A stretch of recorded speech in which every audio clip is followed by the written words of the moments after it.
Sérgio Moro sai em defesa de Bolsonaro mais uma vez e diz que copiar áudio do porteiro no caso do assassinato de Marielle não é obstrução de justiça.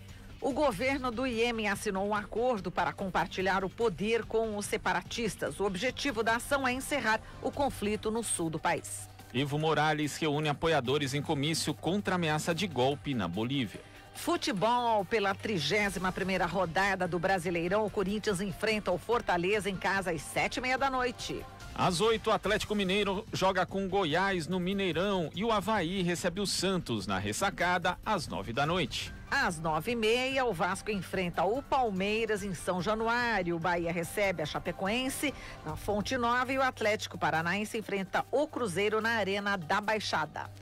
E com uma vitória por 3-1 ontem sobre o Guarani, o Bragantino garantiu o retorno à Série A em 2020 após 22 anos, com 5 rodadas de antecedência. E mais as principais notícias da política, da economia, do mundo do trabalho, esportes e cultura. São 7h03, horário de Brasília. Participe do Jornal Brasil Atual por meio dos nossos canais. Nas redes sociais, facebook.com/Rádio Brasil Atual. No Instagram, @Rádio Brasil Atual. No Twitter, @RA Brasil Atual. Inscreva-se também no nosso canal no YouTube. Acesse nosso conteúdo no site www.radiobrasilatual.com.br e participe aqui do Jornal Brasil Atual pelo WhatsApp, no número 11 96893 7672. Esta é a Rádio Brasil Atual. Na Rádio Brasil Atual, tempo e temperatura. A frente fria que chegou a São Paulo nesta terça-feira já avança sentido Rio de Janeiro, mas deixa áreas de instabilidade sobre o estado. Na faixa leste, região onde se encontra a Grande São Paulo e o litoral, a chuva mais volumosa acontece ainda pela manhã e vai perdendo força ao longo do dia. Para as demais regiões do estado, ainda há risco de chover forte à tarde e em parte da noite. A semana segue com tempo instável em praticamente todo o estado. Várias áreas de instabilidade passam sobre São Paulo e provocam chuva todos os dias até o domingo. No momento, os termômetros marcam 19 graus na capital paulista, onde a máxima será de 25. Em São Bernardo do Campo, a temperatura é de 18 graus e a máxima prevista é de 23. Na cidade de Santos, os termômetros registram 21 graus agora, com máxima de 25. Já Mogi das Cruzes tem temperatura de 18 graus neste momento. A máxima será de 24. Os termômetros em Catanduva registram 21 graus agora e a máxima será de 33 graus.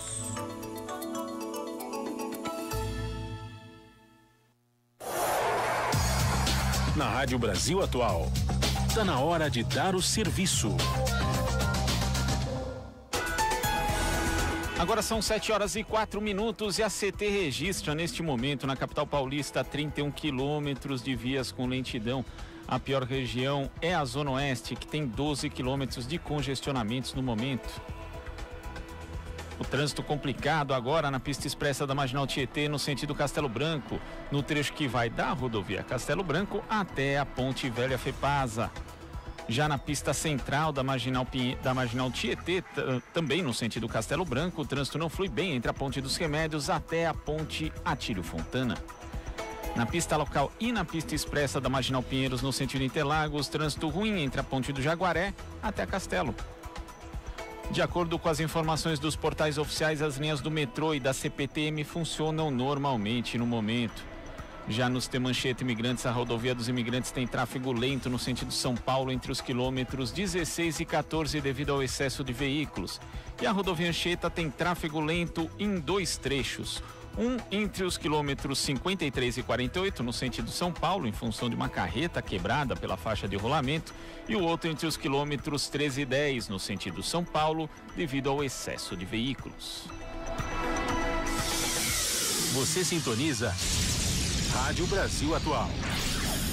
102,7 Noroeste Paulista, 93,3 Litoral Paulista, 98,9 São Paulo.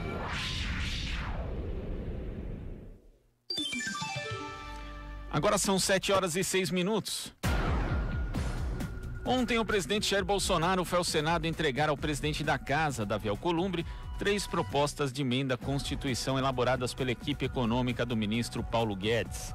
A proposta, chamada de emergencial, visa reduzir gastos obrigatórios. A do Pacto Federativo, Plano Mais Brasil, muda a distribuição de recursos entre União, estados e municípios. E a terceira revisa fundos públicos. A PEC emergencial impõe gatilhos para o caso de crise financeira na União, estados e municípios, proibindo, por exemplo, endividamento para pagar as despesas correntes, como salários do funcionalismo público, benefícios de aposentadoria, contas de energia e custeios similares. Entre as possíveis medidas a serem tomadas está a possibilidade de redução de jornadas e salários de servidores públicos. Já a PEC Plano Mais Brasil, traz alterações na divisão de recursos entre União, estados e municípios, com a descentralização de recursos do pré-sal, a criação de um Conselho Fiscal da República que se reunirá a cada 3 meses para avaliar a situação financeira dos estados e medidas de desvinculação, desindexação e desobrigação do orçamento.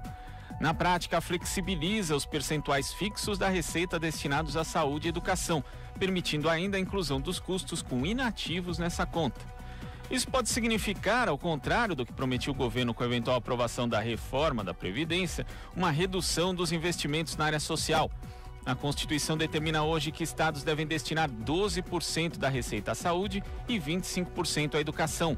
E os municípios devem alocar 15% e 25%, respectivamente. O próprio presidente da Câmara dos Deputados, Rodrigo Maia, afirmou que incluir inativo dentro da despesa social é um risco muito grande de reduzir o percentual de gastos na área social. A terceira PEC proposta pelo governo pretende estabelecer uma revisão dos fundos constitucionais e infraconstitucionais para liberar mais de 200 bilhões de reais travados nesses fundos para abatimento da dívida pública. Você está ouvindo Jornal Brasil Atual. As notícias que os outros não dão.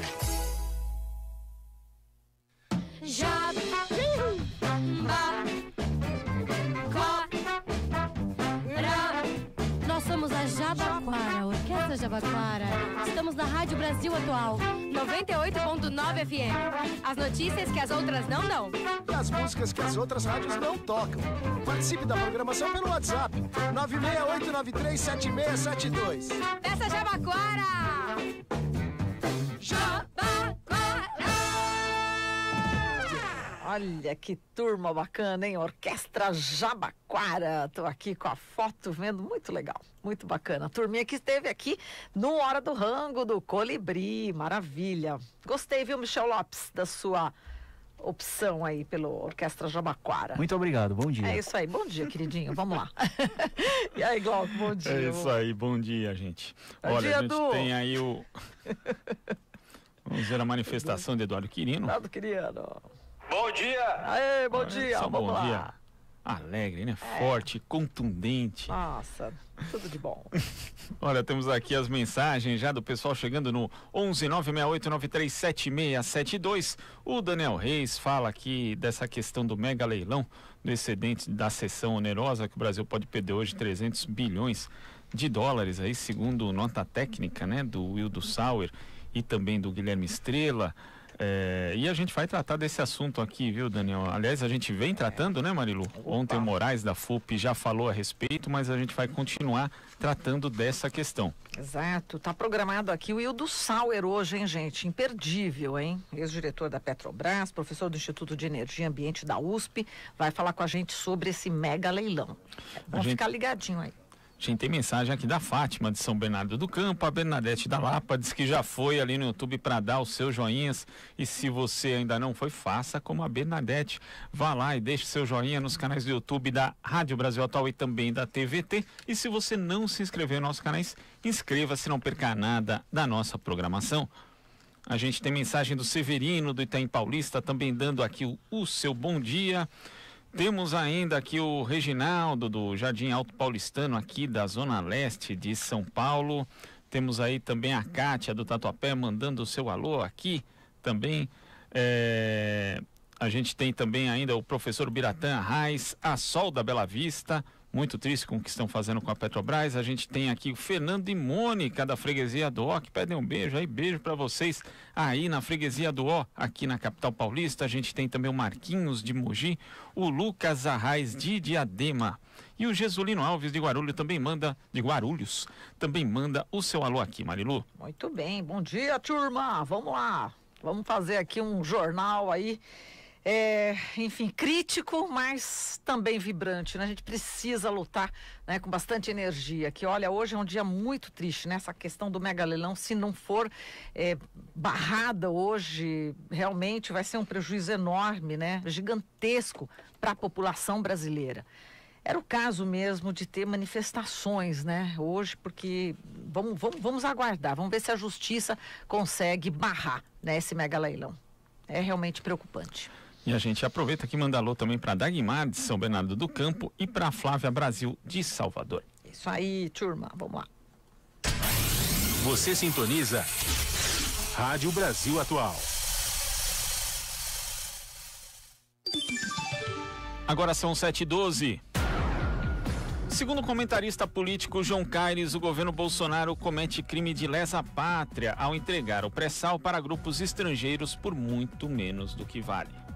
O pré-sal hoje representa 60% da produção brasileira e, em virtude do golpe, quando a presidenta Dilma, o senhor Michel Temer e agora o senhor Bolsonaro entregaram 75% do pré-sal para empresas estrangeiras. Não contentes, estão entregando mais ainda com esse mega leilão. Então é algo que a população tinha que estar incomodada. O petróleo é algo de disputa no mundo inteiro.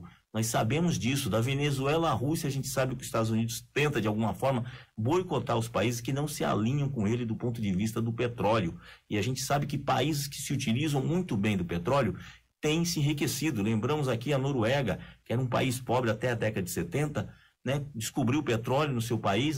A State Oil, que é a empresa estatal pública da Noruega, é uma empresa petrolífera que rende muito dinheiro à população. A população hoje tem um nível de vida muito grande. Se fala muito em Dubai, né, aquelas belezas, aqueles prédios maravilhosos em Dubai, mas isso é feito com o quê? Com o dinheiro do petróleo. E o Brasil agora tem essa oportunidade e está jogando fora. A gente vê que a disputa por guerras, né, por petróleo, guerras e mais guerras, nós vimos no Oriente Médio, guerra Irã-Iraque, guerra Síria, guerra Israel, várias guerras no Oriente Médio ou várias guerras em alguns outros países são oriundos da disputa por petróleo, mesmo na África, onde tem países que produzem esse petróleo, só que com a ótica diferente. A gente tem um paradoxo entre a Noruega e a Nigéria. A Nigéria virou um país pobre, mesmo com petróleo. Tem muito petróleo e é um país pobre porque entregou o seu ouro, né, o seu ouro escuro, o seu ouro petróleo, esse óleo, para empresas estrangeiras.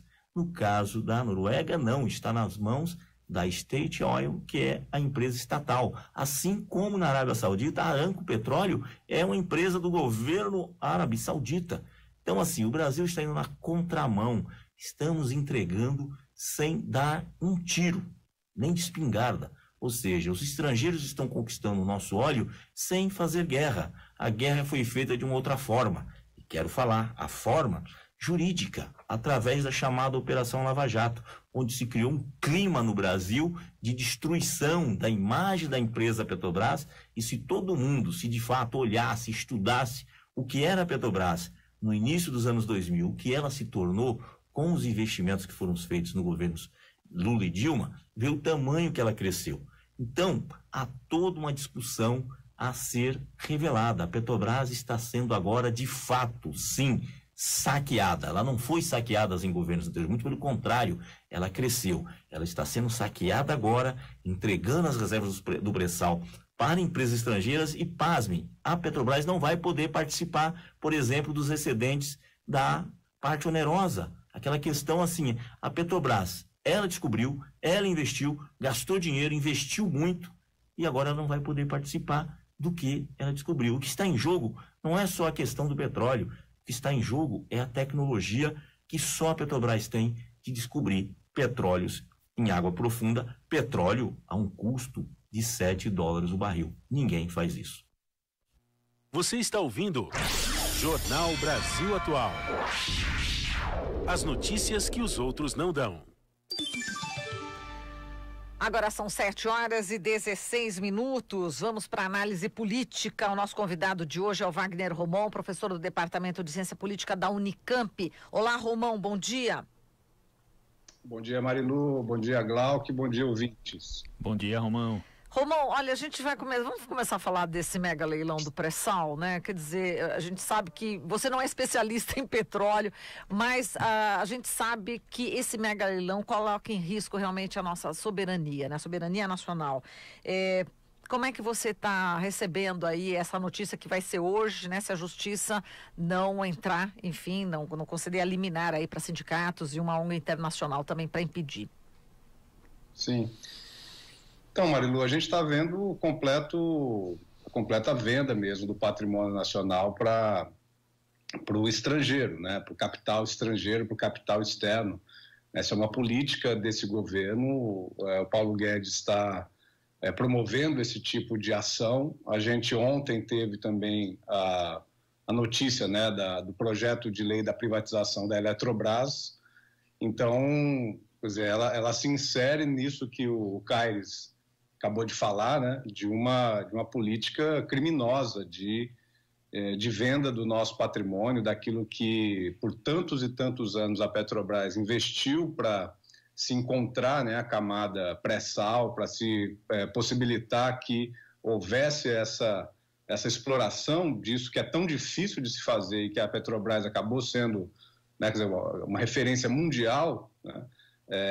Então é lamentável que isso esteja acontecendo e a gente espera que a justiça possa dar possa fazer o seu trabalho, né, e cancelar esse leilão que talvez ocorra hoje, né? Pois é, a gente lembra, né, Romão, que as denúncias, né, até do então presidente da Federação Única dos Petroleiros, João Antônio de Moraes, quando teve essa descoberta do pré-sal, ele realmente, em seguida houve toda aquela movimentação contra a presidenta Dilma. Então, ele sempre diz, né, que a descoberta do pré-sal foi o ponto de partida para o impeachment da presidenta Dilma Rousseff, né, e tudo o que depois aconteceu. E realmente por isso que a gente, né, coloca você nessa questão, porque está intrinsecamente ligado aí, não está não, hein, Romão? Exatamente. Não, tem total conexão, porque, veja, o Brasil ele se expandia, né, naquele período, ainda no início dessa década, né, o Brasil se tornava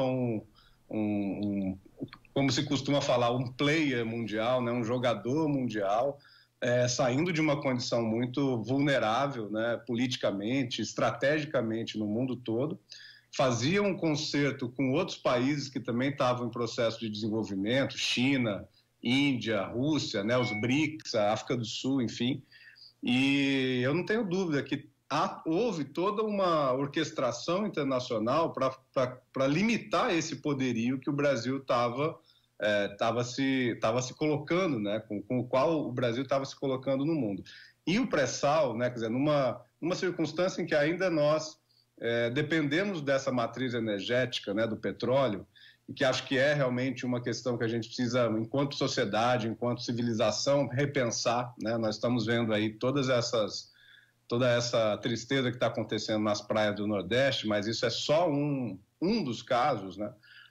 Mas ainda o Brasil se coloca com uma outra posição a partir da descoberta do pré-sal, né? Não é por acaso também que a Venezuela é um país que desafia o mundo, né?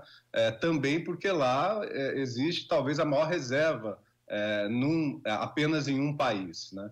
Quer dizer, o Brasil, quando descobriu o pré-sal, se colocava nesse conceito das nações com vastas, né, reservas de petróleo. Então, eu não tenho dúvida que isso chamou atenção a todos a todos os países, né, sobretudo os países centrais, e que tem muito aí esse processo político todo que nós vivemos, né, um processo gradativo de desgaste, de infiltração de ideias norte-americanas, né, na justiça brasileira por meio da Operação Lava Jato, e que isso teve, sim, um papel importantíssimo para todo esse desgaste, e agora, né, se consolida, né, a venda desses desses campos de petróleo, sem que mesmo a própria Petrobras não possa participar desse leilão, né?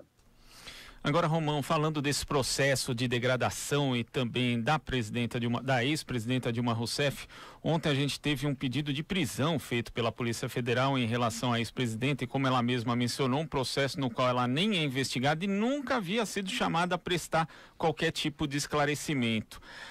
Como que você vê isso, Romão? Isso dentro de um contexto ainda que a Polícia Federal, que pede, no fim das contas, a PGR, não endossou, né, esse pedido, muito menos o ministro Edson Fachin do Supremo Tribunal Federal, e nenhum dos dois pode ser acusado de ser petista, né? Então queria ver como você vê esse episódio, ainda mais num contexto que a gente tem um ministro da Justiça, onde se questiona também se a APF hoje tem de fato autonomia ou se está muito mais submetida ao Sérgio Moro do que em outras gestões do Ministério, e em que o ministro ele fica ali gastando seu tempo, dia seguido já, por meio do seu perfil no Twitter, fica divulgando imagens de outdoor que ele chama de espontâneos, né, ou de apoio popular, falando do pacote anticrime, um culto à personalidade, né? Basicamente, eu queria saber o que você acha desse episódio, se a gente está entrando no estado policial. Eu acho que já entramos, infelizmente já entramos, porque quer dizer, a gente já teve a oportunidade de falar outras vezes aqui, né? Então a Polícia Federal, o Ministério Público, setores da Polícia Federal, setores do Ministério Público, mas o que acho que é pior, né? Quer dizer, setores mais hegemônicos, né, dessas duas instituições, eles têm praticado abusos, né? A gente, todo o relato que nós temos, né, há anos presenciado da Operação Lava Jato, eles demonstram esses abusos aos direitos civis, aos direitos individuais, né? E esse tipo de prática, para dar um exemplo, né, das conduções coercitivas, né, esse tipo de ação que retira direitos dos cidadãos, né, claro, quer dizer, toda pessoa que é convocada pela justiça a comparecer, ela vai comparecer, isso faz parte do Estado Democrático de Direito. Agora, esse tipo de perseguição, né, que se fez ao longo desses anos todos, isso está fora do Estado Democrático de Direito, né, da presunção de inocência, da possibilidade que as pessoas tenham amplo acesso à sua defesa, né, amplo direito de defesa. Quando uma pessoa é buscada pela polícia, à força, né, ela já está sofrendo aí um dano moral, às vezes irreparável, né? Então, acho que esses setores mais virulentos, né, da Polícia Federal, do Ministério Público, infelizmente, hoje, eles estão apaniguados exatamente pelo chefe, que é o ministro da Justiça, que é o Sérgio Moro, né, e que está com uma imagem pública bastante mais desgastada, né, do que estava quando iniciou esse governo, né? Então, mesmo o pacote anticrime, que seria o trunfo político do Moro, ele tem sido, ele está num segundo plano, talvez até num terceiro plano, né? A agenda econômica do governo, ela se intensificou, né? O que a gente pode ver agora com com o pacotaço do Bolsonaro e do Guedes de ontem, que é essa agenda que vai ser dominante, né? E o Moro está numa situação eu acho que de bastante fragilidade, né? E quando se está numa situação de muita fragilidade, as estocadas, né, as reações, elas são muito fortes. Eu entendo nesse contexto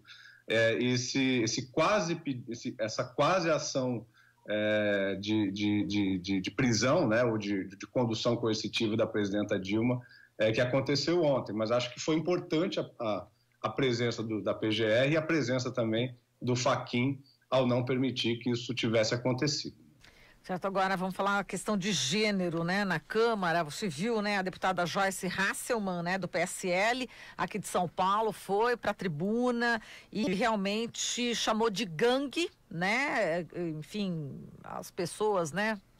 Os deputados que estão aí por trás, né, criticando ela diz que é um massacre público contra ela no submundo da internet, enfim, recado direto para Eduardo Bolsonaro, né, filho do presidente, chamou também República da Filhocracia, né, e República do Twitter. E ela está sendo realmente vítima, né, desses ataques, e ela chegou a chorar porque, enfim, atingiu também, ela disse que o filho dela, né, acabou recebendo imagens, né, dela como uma porca, né, e realmente ela falou, olha, mexeu com o meu filho, agora ela falou que não vai aliviar para ninguém, e realmente está processando aí o Eduardo Bolsonaro. Eduardo Bolsonaro, que já tem aí, inclusive, também sofrendo aí o pedido de cassação pelo PSOL, PT, PCdoB. Né?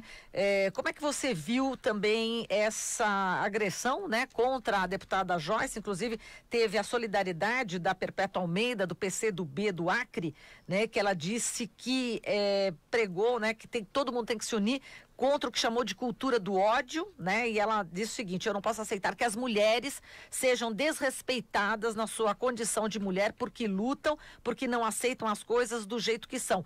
E exatamente do partido, né, que tem uma bandeira oposta ao PSL, que é o PCdoB. Mas aí atingiu a questão de gênero, a questão aí da mulher, né, enquanto mulher, a Joyce Hasselmann, né, Wagner?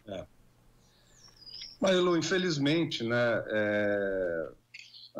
acho que um conjunto de mulheres, acho que talvez a Joyce Hasselmann seja uma das principais, né, mas tem uma série de outras deputadas, a própria Janaína Pascoal, né, aqui em São Paulo, elas optaram por uma linha partidária, né, que é uma linha misógina, né, uma linha, né, que ataca as mulheres, é uma linha que teve, veja, a deputada Joyce Hasselmann, ela tem toda a nossa solidariedade com relação a esses ataques a ela enquanto mulher, enquanto mãe, né? Isso acho que é indiscutível, né?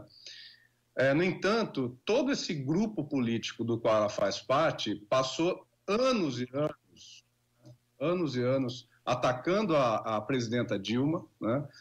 Todo o processo do impeachment e do golpe, né, foi fortemente misógino, né?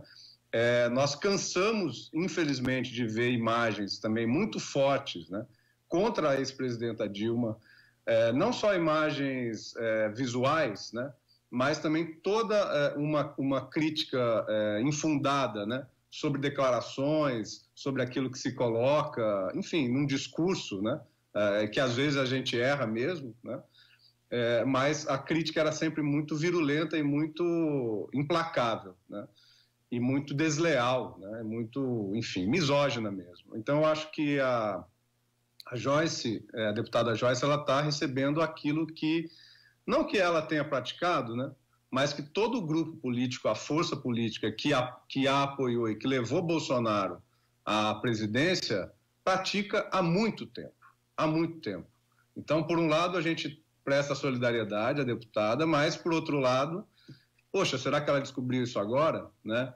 Então, eu acho que esse ponto é fundamental. Eu queria falar um pouquinho do Eduardo Bolsonaro, né? Ele está sendo processado, acho que ele deve ser processado, sim, né? Por essa declaração. Não é que é uma declaração infeliz, como ele colocou, porque esse é o centro da sua posição política e da posição política do pai dele, né? Que é a defesa do AI-5. Né? Não sei se a gente tem um pouquinho mais de tempo, mas para a juventude, né? Quer dizer, o AI-5 aconteceu há pouquinho mais de 50 anos, né? Então, a juventude, é importante que a juventude saiba, né, que o AI-5 aconteceu exatamente no dia seguinte, no dia anterior ao AI-5, que foi o dia 12 de dezembro, né, o AI-5 foi editado no dia 13 de dezembro de 68, no dia anterior, a Câmara dos Deputados negou ao governo federal o direito de processar o deputado Márcio Moreira Alves. O deputado Márcio Moreira Alves tinha declarado em setembro, né, um pouquinho antes do dia 7 de setembro de 68, né, o país em chamas, né, tinha declarado que deveria haver um boicote ao 7 de setembro, porque naquela época o 7 de setembro era uma atividade de louvação ao regime militar, né? E havia ali um esgotamento do regime militar enquanto tal, né?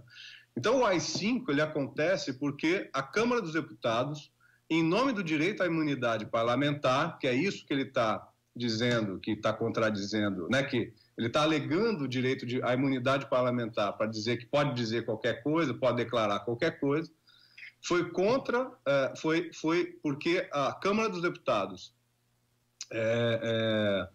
fez valer a imunidade parlamentar, que foi editado o AI-5. É claro que aquilo foi um pretexto, né, para um processo ainda muito mais amplo de endurecimento da ditadura. Mas essa foi a causa, né? Então, é contraditório, né? É paradoxal que ele se revista né, da tese da imunidade parlamentar para se defender contra esse processo de cassação, né? O deputado ele tem imunidade parlamentar, sim, mas ele não pode ser contra a Constituição e ele não pode ser contra o regime que o levou a ser deputado, né? Então tem que haver, sim, alguma punição. Provavelmente não será uma punição de cassação do mandato, né? Porque essa seria uma posição extremada, né? Embora a gente ache que ele mereça, né? Mas deve haver alguma punição. E acho que os partidos fizeram muito bem de se colocarem, de se posicionarem, porque isso nós não podemos nos conciliar com esse tipo de declaração. E isso é uma tática deles, né? Eles fazem uma declaração estapafúrdia, depois recuam. Então, tem que ficar muito atentos para que isso não ocorra novamente e para que a gente não tenha que, enfim, aturar esse tipo de declaração de um deputado, né? E, Romão, só para a gente encerrar aqui, como é que você está acompanhando toda a investigação, né, do crime da vereadora Marielle Franco, envolvimento, enfim, da família Bolsonaro? A gente tem aqui dados, né, documentos do inquérito sobre assassinato da vereadora, né, do motorista, que mostram que a Polícia Civil do Rio de Janeiro possui há um ano, pelo menos, as planilhas com os registros, né, de entradas de visitantes do condomínio onde o presidente Jair Bolsonaro mora. Bom, enfim, tem casa, pelo menos. E como é que você viu, depois de tanto tempo, ter essa informação e dar essa confusão toda em relação ao porteiro, né? Agora sabe-se que aquela fala daquele porteiro, né, do seu Jair, não é a mesma fala do Rony Lessa, enfim, daquele que estava falando, enfim, na casa, né, do porteiro falando na casa do Rony Lessa. E como é que você está vendo essa apuração, tanto o Ministério Público quanto a Polícia Civil?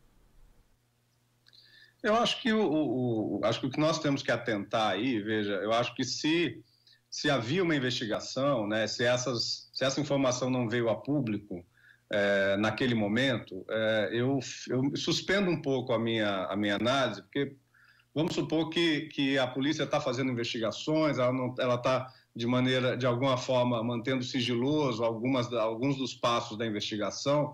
Acho que isso pode até ser aceitável. O que eu acho que não é aceitável, né, é isso que aconteceu há alguns dias, que no mesmo momento em que o porteiro fez a declaração, horas depois já havia todo um discurso, uma contraposição, né, inclusive veiculada pela mídia, né, de que desacreditando esse porteiro, né? Quer dizer, então aí, de um lado, o segredo se mantém para determinadas informações e a lentidão das investigações se mantém, né, para um determinado campo das investigações, e de outro lado nós temos um absoluto assodamento, né,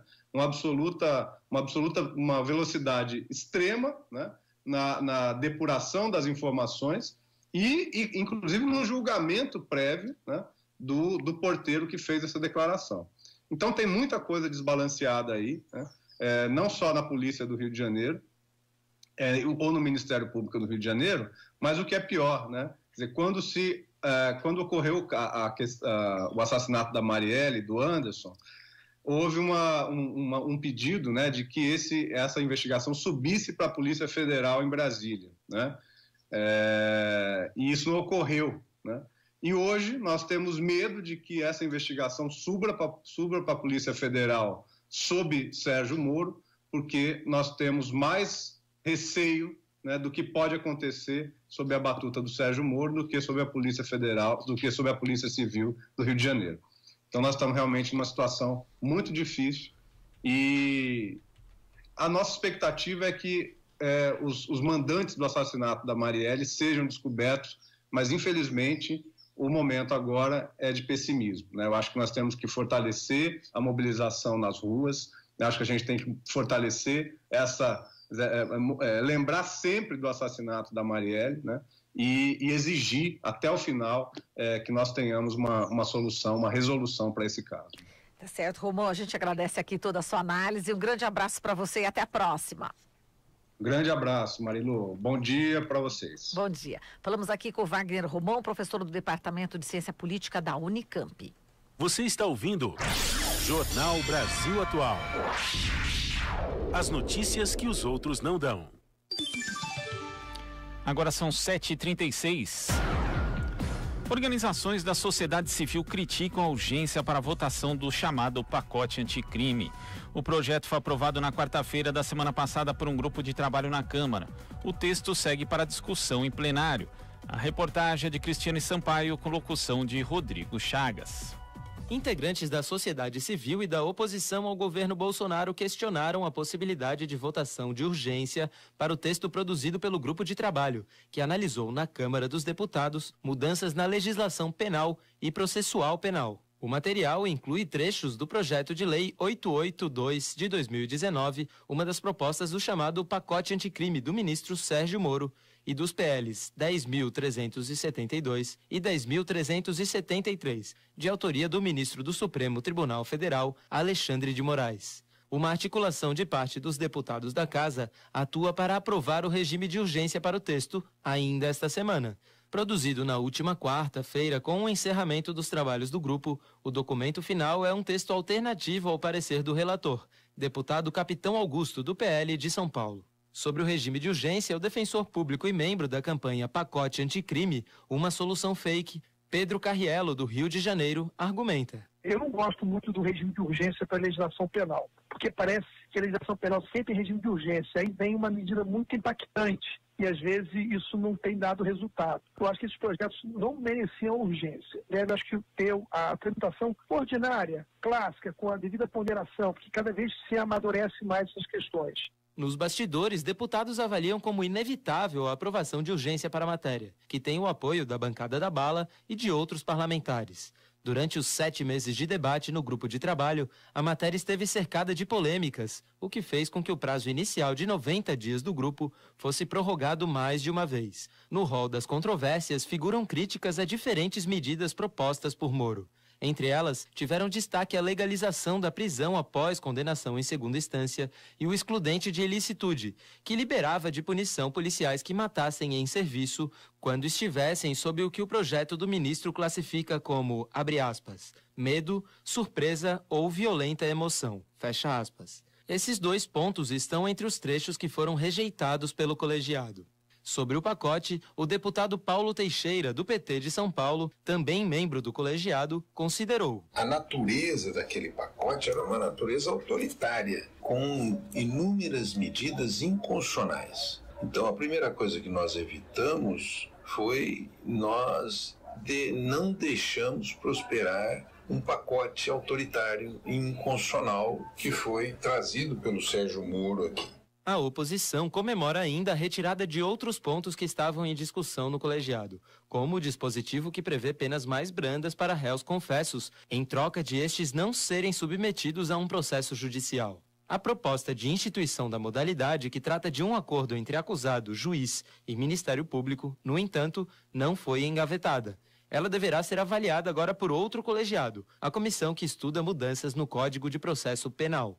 De São Paulo, da Rádio Brasil de Fato, com reportagem de Cristiane Sampaio, Rodrigo Chagas. Você está ouvindo Jornal Brasil Atual. As notícias que os outros não dão. Saúde do trabalhador. Saúde do trabalhador.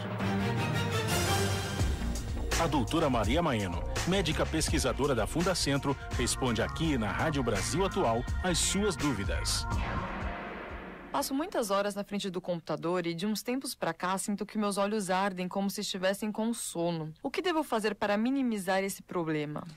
Olha, os nossos olhos têm um mecanismo para lubrificar, né? Para que eles sejam lubrificados.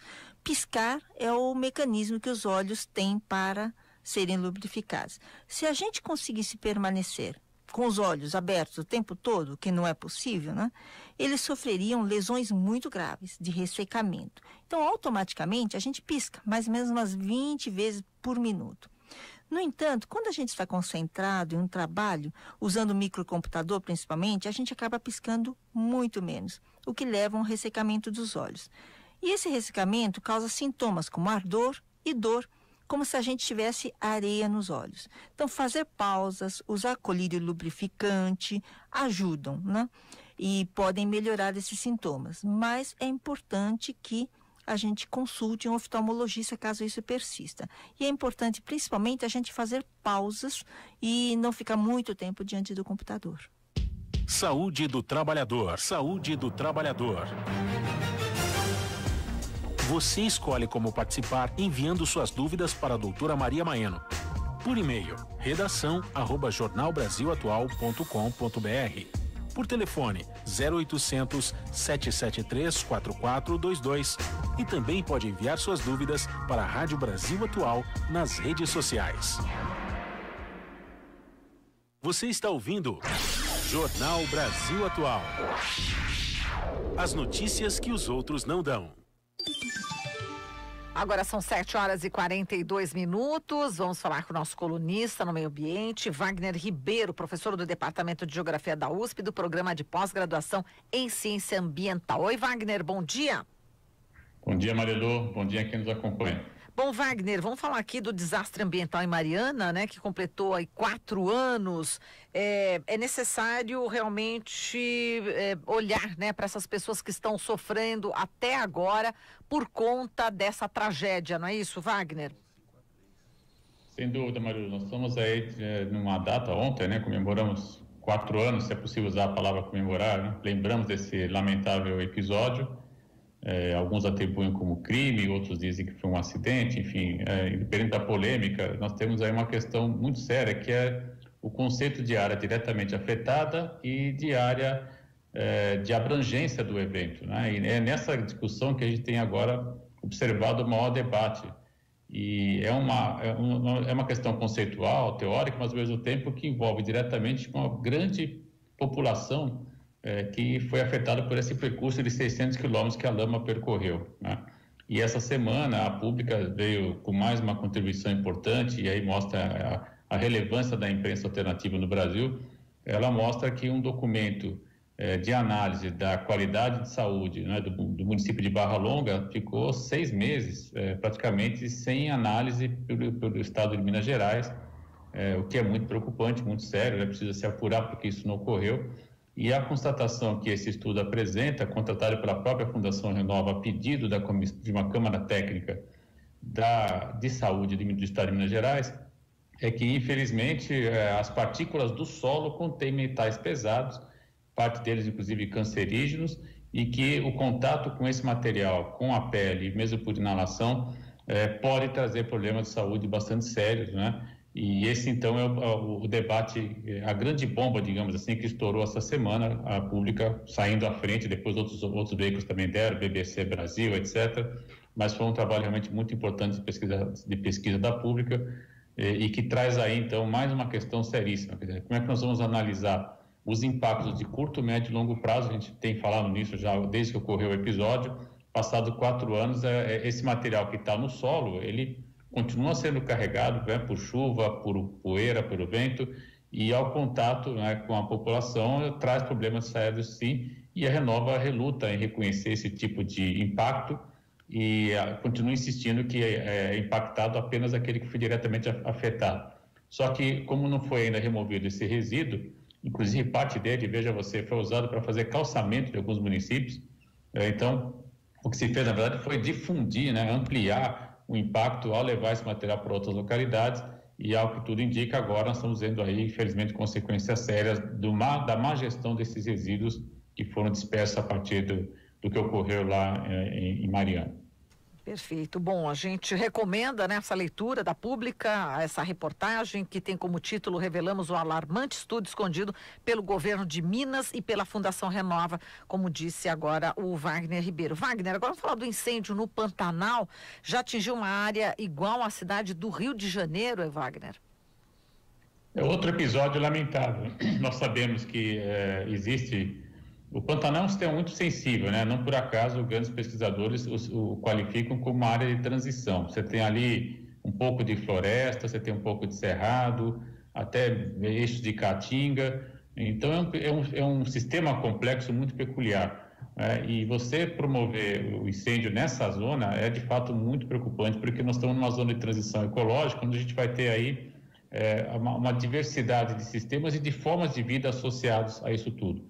O Pantanal sofre secas periódicas, sofre também períodos de cheias periódicos. O ambiente está completamente adaptado a esse tipo de situação. O pessoal até brinca quando é que você vai visitar o Pantanal, vai na seca, vai na cheia, você tem uma paisagem realmente muito diferente.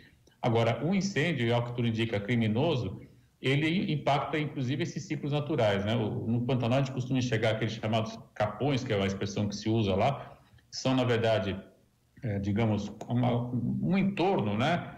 Seco com uma pequena mata nesses capões, e isso tudo está sendo afetado também, gerando inclusive, alterando o próprio ciclo hidrológico dos rios que integram esse complexo sistema, trazendo implicações muito sérias, né? Você pode inclusive afetar a vazão de rios importantes, e isso tem implicação até na Bacia do Prata, como nós sabemos, chegando inclusive a afetar, por exemplo, a dinâmica da própria hidrovia que está lá mais ou menos em operação, e principalmente até o volume de água que oferece para grande parte de usinas hidrelétricas importantes no sul-sudeste. Então, esse incêndio ele é muito preocupante, né, pela perda da biodiversidade e pelos serviços ambientais que deixam de ser oferecidos, como, por exemplo, a alteração do ciclo da água de uma região muito importante, muito frágil, muito sensível, que deveria estar sendo, ao contrário do que está ocorrendo, sendo fiscalizada e protegida, né, porque é, de fato, um cenário muito peculiar de sistemas naturais do planeta, não só do Brasil. Tá certo, Wagner, a gente agradece aqui a sua participação, um grande abraço para você e até a próxima. Até a próxima. Falamos aqui com o Wagner Ribeiro, professor do Departamento de Geografia da USP, do Programa de Pós-Graduação em Ciência Ambiental. Você sintoniza Rádio Brasil Atual. 102,7 Noroeste Paulista, 93,3 Litoral Paulista, 98,9 São Paulo. A TVT e a Rádio Brasil Atual são hoje o maior espaço democrático das rádios e TVs abertas no Brasil. Diariamente damos voz e espaço aos cidadãos que realmente escrevem a história deste país nas mais diversas áreas. E esse espaço precisa ser ampliado para que mais pessoas possam receber as notícias que as outras emissoras não dão. Por isso, neste dia especial, a gente vem reforçar essa vontade de seguir adiante com muito mais força. Para isso, nós precisamos da sua ajuda. Acesse catarse.me/TVT e faça uma doação. É a sua parceria que vai ajudar a TVT e a Rádio Brasil Atual a tornar cada vez mais fortes os nossos sinais e alcance na rádio, na TV e nas redes sociais. TVT e Rádio Brasil Atual. Agora você tem alternativa. Você está ouvindo Jornal Brasil Atual. As notícias que os outros não dão. 7h49. Custo de vida, emprego e desemprego, cesta básica, tarifas públicas, salário mínimo. Agora, na Brasil Atual, a análise do DIEESE. Clemente Ganslusso, diretor técnico do DIEESE. Olá, Clemente, bom dia. Bom dia, Marilu, bom dia, ouvintes. Bom, Clemente, vamos falar aqui sobre o pagamento do 13º salário, né, que deve injetar 214 bilhões na economia do país, de acordo com o DIEESE, é isso, né, Clemente?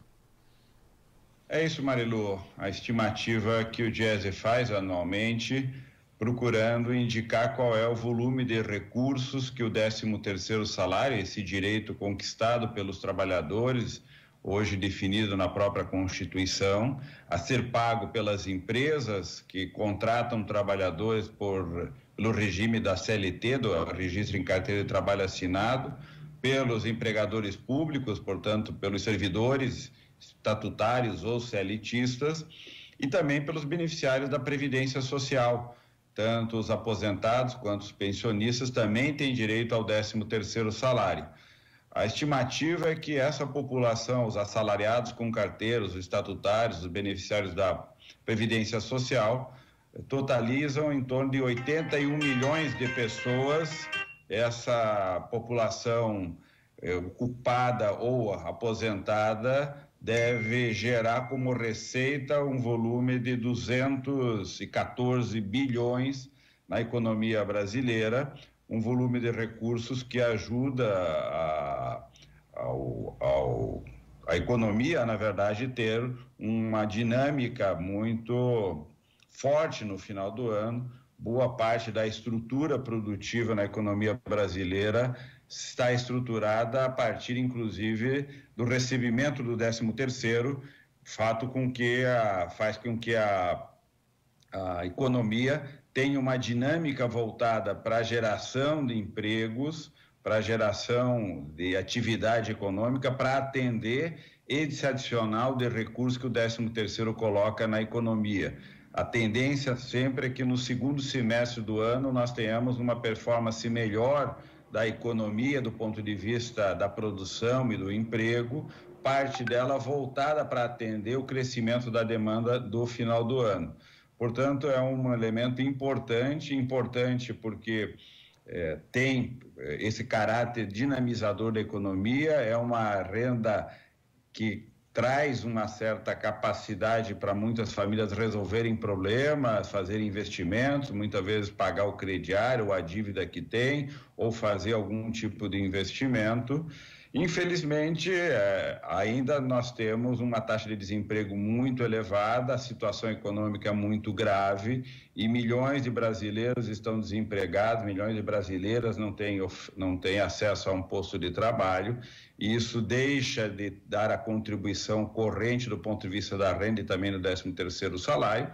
E temos uma economia com um contingente muito grande de trabalhadores por conta própria, assalariados sem carteira, muitas vezes aí mais de 30 e 40 milhões de pessoas que não têm acesso ao 13º salário, a essa renda extra, porque vivem em uma situação ocupacional de informalidade, de precarização e, portanto, não contribuem com essa renda nem para uma melhoria da sua condição de vida e também não dão essa injeção de ânimo na economia que o emprego e a renda, no caso do 13º salário, dá no final do ano em toda a economia brasileira. Marilu. Portanto, realmente a situação aqui do país, né, está cada vez pior na área econômica, não é isso, Clemente? A gente tem aí o chamado Plano Mais Brasil, a gente vai aprofundar esse plano aqui com um colega seu, com o João Suxu, daqui a pouquinho, mas realmente a expectativa não é das melhores, né? Marilu, é um plano, o governo implementa a chamada agenda neoliberal, uma parte desta agenda é uma profunda reestruturação do Estado brasileiro, uma reestruturação que visa colocar severos limites aos gastos, severos limites na organização do Estado, mudança no papel do BNDES, redução da capacidade do BNDES financiar o investimento, alterações no regime de contratação de servidores públicos, mudanças do ponto de vista tributário, ou seja, é uma mudança muito profunda. Parte dela visa transferir para o setor privado aquilo que são atividades públicas, parte dela reduz a capacidade do Estado de ser um indutor do crescimento econômico e parte dela visa reorganizar o Estado para que ele dê segurança para um fluxo corrente de pagamento da dívida pública, portanto, de transferência para aqueles que investem na dívida pública e que, portanto, emprestam para o governo, muitos deles rentistas que vivem desse tipo de rendimento, ter a segurança de que o Estado estará provendo o pagamento de maneira regular.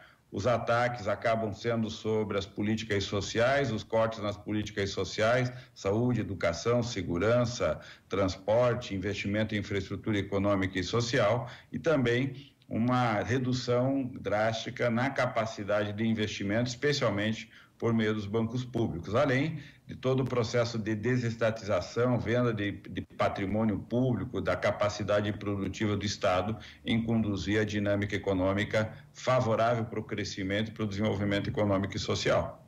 Perfeito, Clemente. A gente agradece aqui a sua análise. Um grande abraço para você, Clemente. Abraço. Até mais. Falamos com Clemente Ganslúcio, diretor técnico do Diese. Aqui você ouve as notícias que os outros não dão. Jornal Brasil Atual. 7h56. Projeto do governador João Dória que reduz o valor dos precatórios vai causar prejuízos a mais de 600 mil trabalhadores estaduais. O PL vai reduzir o valor do pagamento das chamadas obrigações de pequeno valor de R$30 mil para pouco mais de R$11 mil. A reportagem é de Cosmo Silva. Caso a medida seja aprovada, o governador João Dória dará uma espécie de calote em milhares de servidores públicos estaduais ou cidadãos que acionaram na justiça o governo estadual, de acordo com o líder do PT, Teonílio Barba. Para o deputado, o projeto de lei que propõe reduzir os precatórios causará prejuízos financeiros a mais de 600 mil trabalhadores ativos do serviço público estadual, além dos que já estão aposentados. O pagamento pelo Estado das obrigações de pequeno valor tem prioridade sobre outras dívidas e maior celeridade. O prazo para pagamento é inferior a 1 ano. A medida afetará, sobretudo, o trabalhador do serviço público que tenha ganhado ou que venha a ganhar ação contra o governo do Estado, com valor acima de R$11 mil, pois terá que entrar na longa fila dos precatórios para receber seus direitos. O deputado Barba ressalta que tem indenizações pendentes há mais de 17 anos que ainda não foram pagas. E é um projeto que o governo quer parar. Tudo que passa hoje de R$30 mil para o funcionário público aqui do estado de São Paulo, vira precatório. Mas como o 31 mil para ele é muito alto, ele quer dar o calote a vocês, ele quer reduzir para 11, ultrapassou de 11. O governo transforma em precatório. Não paga. Aliás, estava dialogando com o pessoal da CPP, eles estavam dizendo o seguinte, já tem indenização que o governo tem que ter pagado há 17 anos atrás, ele não pagou ainda. Professora da rede de ensino estadual há quase 2 décadas, Celine Obse ressalta que os funcionários públicos não são valorizados e as conquistas são em grande parte por via judicial. A servidora diz que se o projeto de Dória for aprovado, ninguém saberá quando vai receber seus valores. Para nós é uma coisa muito ruim. Hoje o Estado não tem valorização nenhuma do funcionário público em todas as áreas. Tudo que nós temos conseguido é através de ação judicial.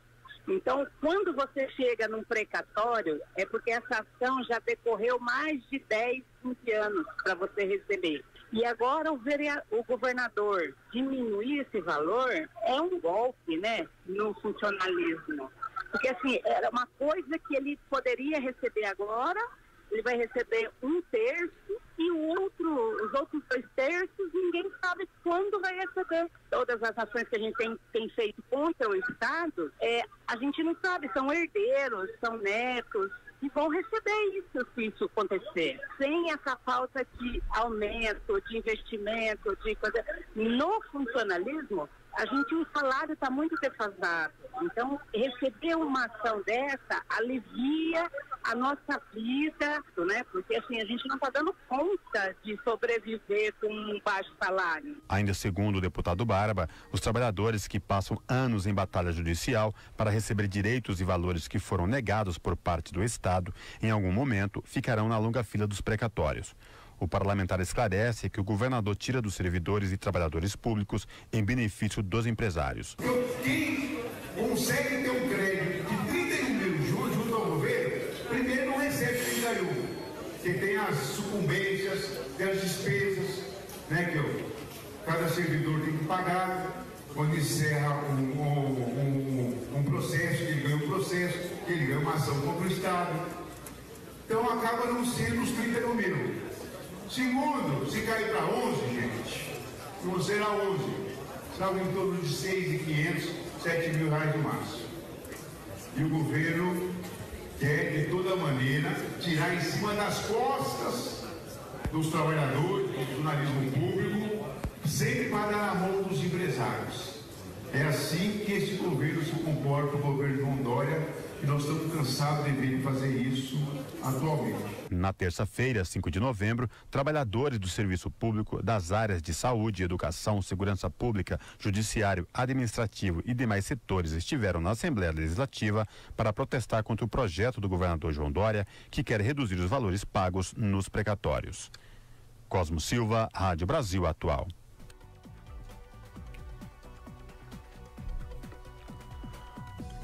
O PL 899 de 2019 foi aprovado em sessão extraordinária na noite de ontem, por 41 votos a favor e 40 contrários. A medida vai causar prejuízos financeiros a mais de 600 mil servidores ativos e aposentados, além de afetar o trabalhador que ganhar ação contra o governo com valor acima de R$11 mil, já que o recurso terá de entrar na fila dos precatórios. Você está ouvindo Jornal Brasil Atual. As notícias que os outros não dão. Agora são 8h01. Começa hoje em Recife, no Pernambuco, a Conferência Brasileira de Mudança do Clima. Começa hoje, vai até sexta-feira. E de lá fala ao vivo a nossa repórter Naama Nunes. Olá, Naama, bom dia. Bom dia Marilu, bom dia Glauco, bom dia também aos meus colegas aí de redação, Michel, o Eduardo Quirino. Falamos de Recife hoje, né, Marilu? A reportagem da Rádio Brasil Atual está aqui hoje em Recife, né? Em Pernambuco, capital Recife, onde começa daqui a pouquinho, Marilu. Eu já estou por aqui, a Conferência Brasileira de Mudança do Clima, né? Durante esses 3 dias de evento, então, de hoje até sexta-feira, 3 dias, representantes de organizações não governamentais, movimentos sociais, governos, comunidade científica, além de setores privados e públicos, vão debater aqui em Recife os desafios do Brasil alcançar as metas do Acordo em Paris em 2015, que tem como pauta central ali a redução dos gases de efeito estufa em até 45% até 2030, além de neutralizar as emissões globais até 2050, Marilu. Nesses 3 dias aqui em Recife, aqui na capital de Pernambuco, vão rolar mais de 50 painéis com temas ligados à agricultura, pecuária, direitos humanos, energia, florestas, tecnologias limpas, negócios sustentáveis e também mobilidade e economia verde. Um dos temas aqui da conferência, Marilu, central aqui que irá abordar são as consequências do derramamento de óleo que alcançou aqui o estado do Nordeste, 114 municípios e 342 localidades. E ontem à noite eu tive a oportunidade de conversar aqui em Recife, quando a gente chegou. Eu bati um papo com o Caio Magri, ele que é diretor-presidente do Instituto Etos, e ele falou para a gente sobre os desafios, né, dessa conferência, do Brasil alcançar aí as metas previstas no Acordo de Paris em 2015, e falou também sobre a expectativa desses 3 dias de evento. Vamos ouvir, Marilu? Vamos ouvir então Caio Magri, presidente do Instituto Etos, um dos co-realizadores deste evento. Estamos muito felizes por concretizarmos a nossa Conferência Brasileira de Mudança do Clima, um desafio enorme. No ano em que a COP25 foi cancelada inicialmente pelo governo Bolsonaro e mais recentemente no Chile em função da crise que o país vive, em um momento tão sensível para as democracias e para as economias da América Latina, que de um lado experimentam o arrefecimento das políticas neoliberais e de outras austeridades econômicas e sociais, mas não sem contra-respostas da sociedade. Acho que a gente está muito mobilizado. Passamos um ano em que o debate científico muitas vezes foi reduzido fortemente ao debate moral, desqualificador da produção científica, do rigor intelectual e da diversidade cultural dos povos indígenas e comunidades tradicionais. Foi um ano em que não foi suficiente falarmos de mudanças do clima, mas de crise climática, dada a gravidade do cenário e de seus efeitos concretos. Lamentamos muito que esse evento agora, hoje, que começa no dia 6 de novembro e vai até o dia 8 de novembro, em Recife, seja contemporâneo do maior desastre ambiental do Nordeste, contemporâneo das ofensivas da grilagem e da corrupção contra a floresta, contemporâneo das injúrias dirigidas ao líder Raoni, líder indígena, e mais especialmente do assassinato do líder Guajajara, Paulo Paulino, um dos muitos assassinados, violentados e ameaçados no Brasil.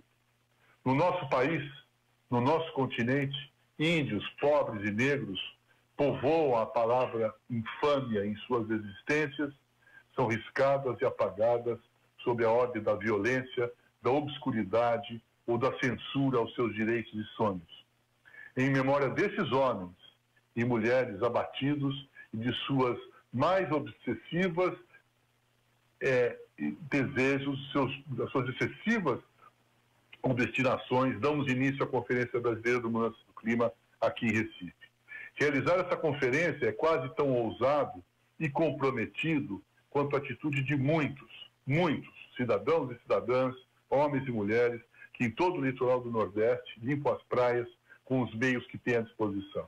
Não sabemos ainda as consequências para a saúde dessas pessoas, nem seus nomes, e talvez a maioria só se torne fragmentos de notícias. De seus gestos surge um efeito misto de admiração e de indignação. Sobretudo a inspiração de uma atitude em que podemos engajar a nossa liberdade, participação e comprometimento. Ignorar, desqualificar ou suavizar os efeitos das mudanças do clima, da crise climática e da perda da cobertura vegetal não são signos de um improviso ou signos exclusivos da cólera ignorante de alguns governantes. São aspectos de uma arbitrariedade terrível, exercida sob a insígnia e peso da continuidade e aprofundamento das desigualdades, que, de uma certa maneira, exige a participação própria da sociedade. E se uma parte dela, sua maioria absoluta, serve como testemunha suplicante, outra, uma minoria também absoluta, serve como solene executora. Sabemos o que significa quando olhamos para as cadeias produtivas de centenas de empresas e polos produtivos, como o Polo Gesseiro de Pernambuco, que destrói o cerrado e exige o trabalho absolutamente indecente de pessoas. E quando analisamos o lobby da agropecuária e a ofensiva da exploração mineral ao processo de demarcação das terras indígenas. O antropólogo Eduardo Viveiros de Castro costuma dizer que madeireiros e garimpeiros ilegais funcionam como carne de canhão para a expansão da fronteira econômica da Amazônia e para a sua privatização. Ontem, o governo Bolsonaro comemorou 300 dias de governo. Na minha visão, 300 dias de desgoverno. 300 dias de um governo incapaz de reconhecer seus enormes erros, que provocam a destruição do nosso país, ao desmantelar as políticas ambientais, sociais e fundiárias que construímos duramente ao longo dos últimos 30 anos. O resultado dos 300 dias de desgoverno é o desmantelamento dos mecanismos de controle, comando e repressão aos crimes ambientais que destroem a sociobiodiversidade de nossos biomas, de nossas florestas, de nossa caatinga, de nosso cerrado, de nossos rios e litorais. O resultado de 300 dias de desgoverno é o desmantelamento dos mecanismos de proteção e garantia dos direitos históricos dos povos indígenas e comunidades tradicionais. Ao dar início a essa primeira Conferência Brasileira de Mudanças do Clima, queremos dar um basta à destruição das políticas ambientais, sociais e fundiárias em curso, afirmar com contundência e urgência o cumprimento por todos os países e povos do Acordo Climático Global e que a vida nas florestas, nos cerrados, nas caatingas, nas praias e litorais sejam fontes inesgotáveis e sustentáveis para a cultura, para a economia, para a segurança da sociedade e para toda a vida na sua manifestação multicultural global. É isso que eu desejo e que eu espero dessa Conferência Brasileira de Mudanças do Clima, que é o mais importante evento que acontece nas Américas no ano de 2019, nessa agenda de crise climática. Um forte abraço para todos e para todas.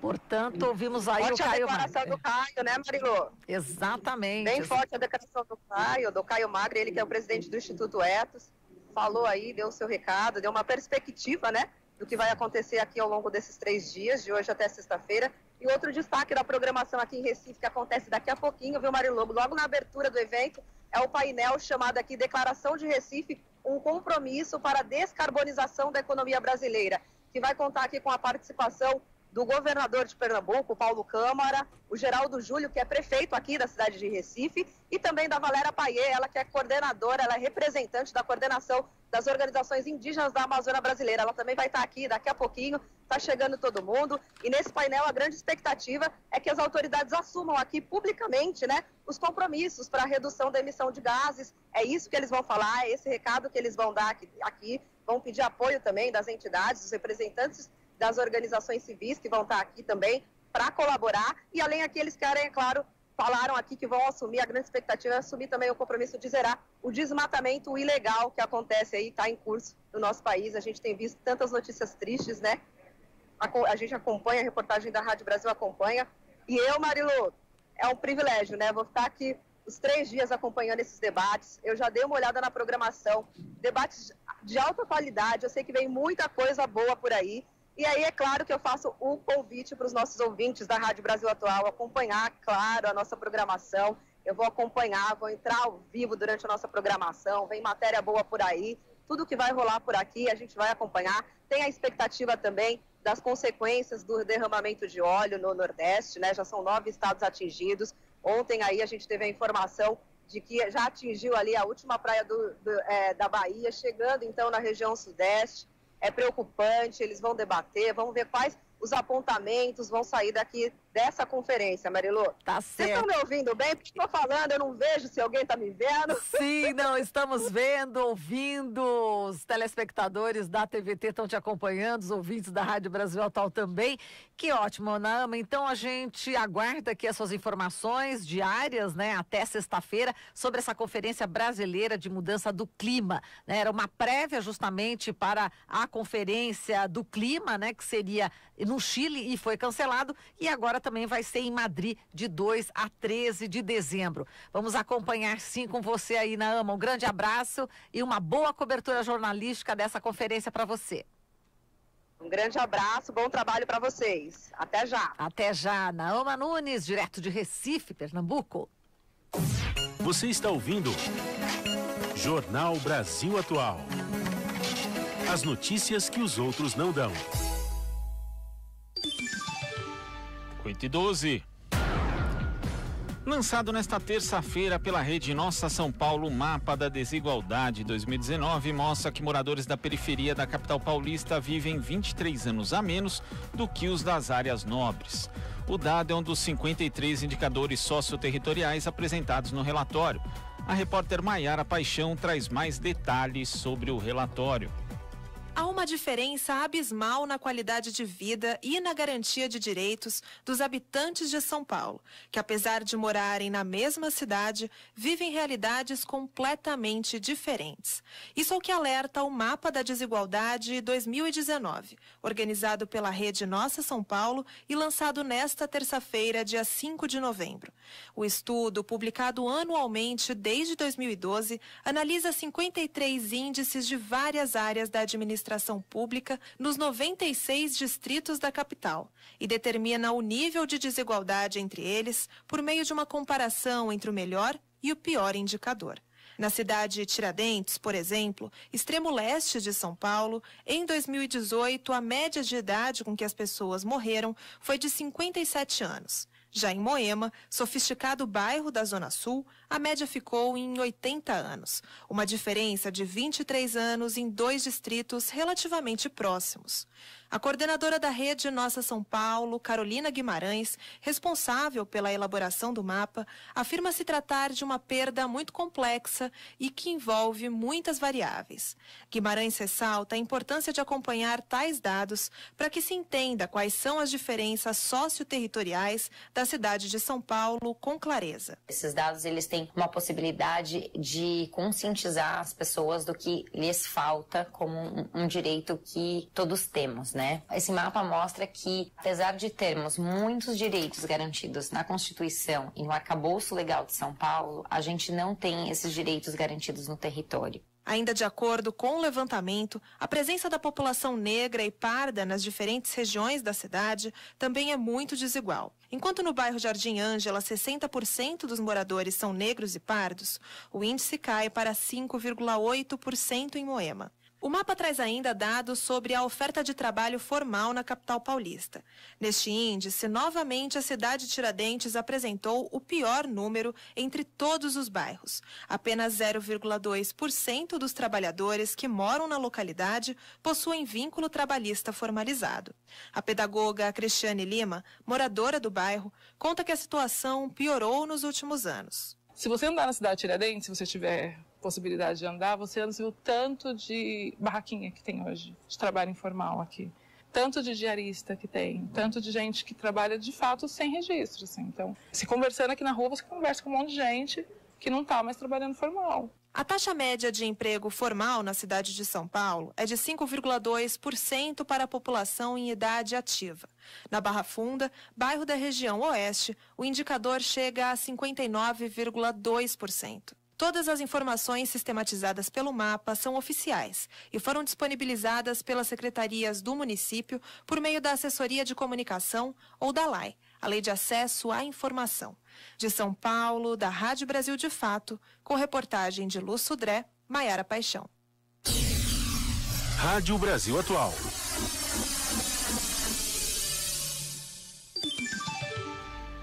Agora são 8h16. O governo federal apresentou nesta quarta-feira o pacote chamado Plano Mais Brasil, que inclui 3 propostas de emenda constitucional que foram entregues ao Senado. Vamos falar sobre esse assunto com o João Sixu, ele que é economista, professor da Universidade Federal do Rio de Janeiro. Olá, Sixu, bom dia.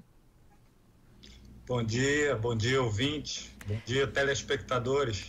Sixu, como é que você recebe, esse Plano Mais Brasil? Inicialmente uma análise geral para depois a gente entrar em alguns pontos específicos, pode ser? Pode ser. Vamos lá. Como é que você viu esse Plano Mais Brasil? Sim, na verdade nós não conhecemos ainda o plano com detalhes. Nós conhecemos o plano através de notícias da imprensa, porque ainda não foram disponibilizados, pelo menos até ontem à noite, não estavam disponibilizados ainda os materiais que revelam os detalhes do plano.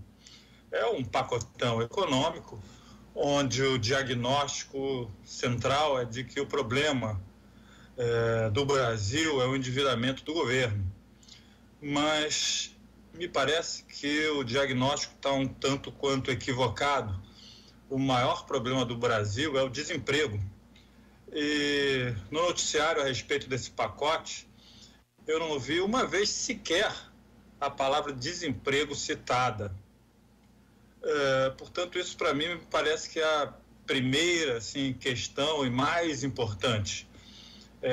Em que momento que está a economia brasileira? A economia brasileira vive uma depressão, está estagnada no fundo do poço, cresce um pouquinho, decresce, cresce, decresce e tem um elevado desemprego. Isso já dura aí 4 anos e o governo faz um diagnóstico que o problema não é o desemprego, o problema é o endividamento do setor público. Na verdade, se mudasse um pouco o foco, poderia chegar a uma conclusão melhor, a conclusão de que se o Brasil crescer, vai reduzir o desemprego, vai, portanto, ter trabalhadores ganhando salários e pagando impostos. E isto reduziria, então, o endividamento do setor público. O endividamento do setor público, na verdade, ele é causado pelo desemprego. Se nós reduzimos o desemprego, nós reduzimos o endividamento do setor público. Agora, João, na verdade, essas 3 PECs, elas seguem um pouco a linha daquilo que já vinha sido adotado no governo Temer, por meio da instituição da Lei do Teto. Ou seja, a gente tem arroxo e tem a possibilidade aí de diminuição, inclusive redução aí de investimentos nas áreas de educação e também de saúde, que a gente tem aí essa proposta de flexibilizar as vinculações obrigatórias de receita e ainda por cima ainda tem também uma outra possibilidade de você reduzir jornadas e também salários de servidores públicos, o que certamente vai afetar também a oferta de serviços públicos para a população de uma forma geral. Então, como você vê esses aspectos? É de fato uma continuidade? Sem dúvida que é uma continuidade. Só que agora, na verdade, o que está acontecendo é que esse pacote ele envolve políticas e mudanças estruturais. Então, políticas no sentido de que vai ter uma política de gastos do governo, já a partir de agora, a partir do próximo ano, de corte de gastos. E ela é estrutural também, porque ela estabelece, na verdade, regras que dificultam, na verdade, a ampliação desses gastos daqui para frente. Então, é um programa que ele se apoia em 2 pilares, em políticas que vão nos atingir no dia a dia e em reformas estruturais que vão fazer com que essas políticas sejam permanentes ao longo do tempo. E, na verdade, o grande atingido de forma imediata são os serviços públicos, né? Todos os serviços em todas as áreas, porque, na verdade, há aí um foco na educação e na saúde, mas como atinge de forma generalizada todos os funcionários públicos, isso tende a piorar a qualidade do serviço público. Por exemplo, eu vi em notícias da imprensa dizendo que os salários dos funcionários públicos poderão ser reduzidos em 25% e a jornada de trabalho dos funcionários também. Ora, se nós já temos insuficiência de serviços públicos, ainda vamos diminuir a jornada de trabalho do funcionário público e, portanto, prestando menos serviços públicos. E deixará também o funcionário público insatisfeito por uma redução de salário de 25%, ele não vai conseguir recompor esses 25% nesse tempo que ele vai ter disponível por não trabalhar no setor público. E mais do que isso, na verdade, isso vai gerar mais desemprego. Por quê? Na verdade é o seguinte, aquele funcionário público que consumia o seu salário, agora ele vai consumir só 75% do seu salário. Então vai gastar menos na economia. Então o comércio vai vender menos, a indústria vai vender menos, o supermercado vai vender menos. Então esse é um programa que ele agrava a situação de desemprego.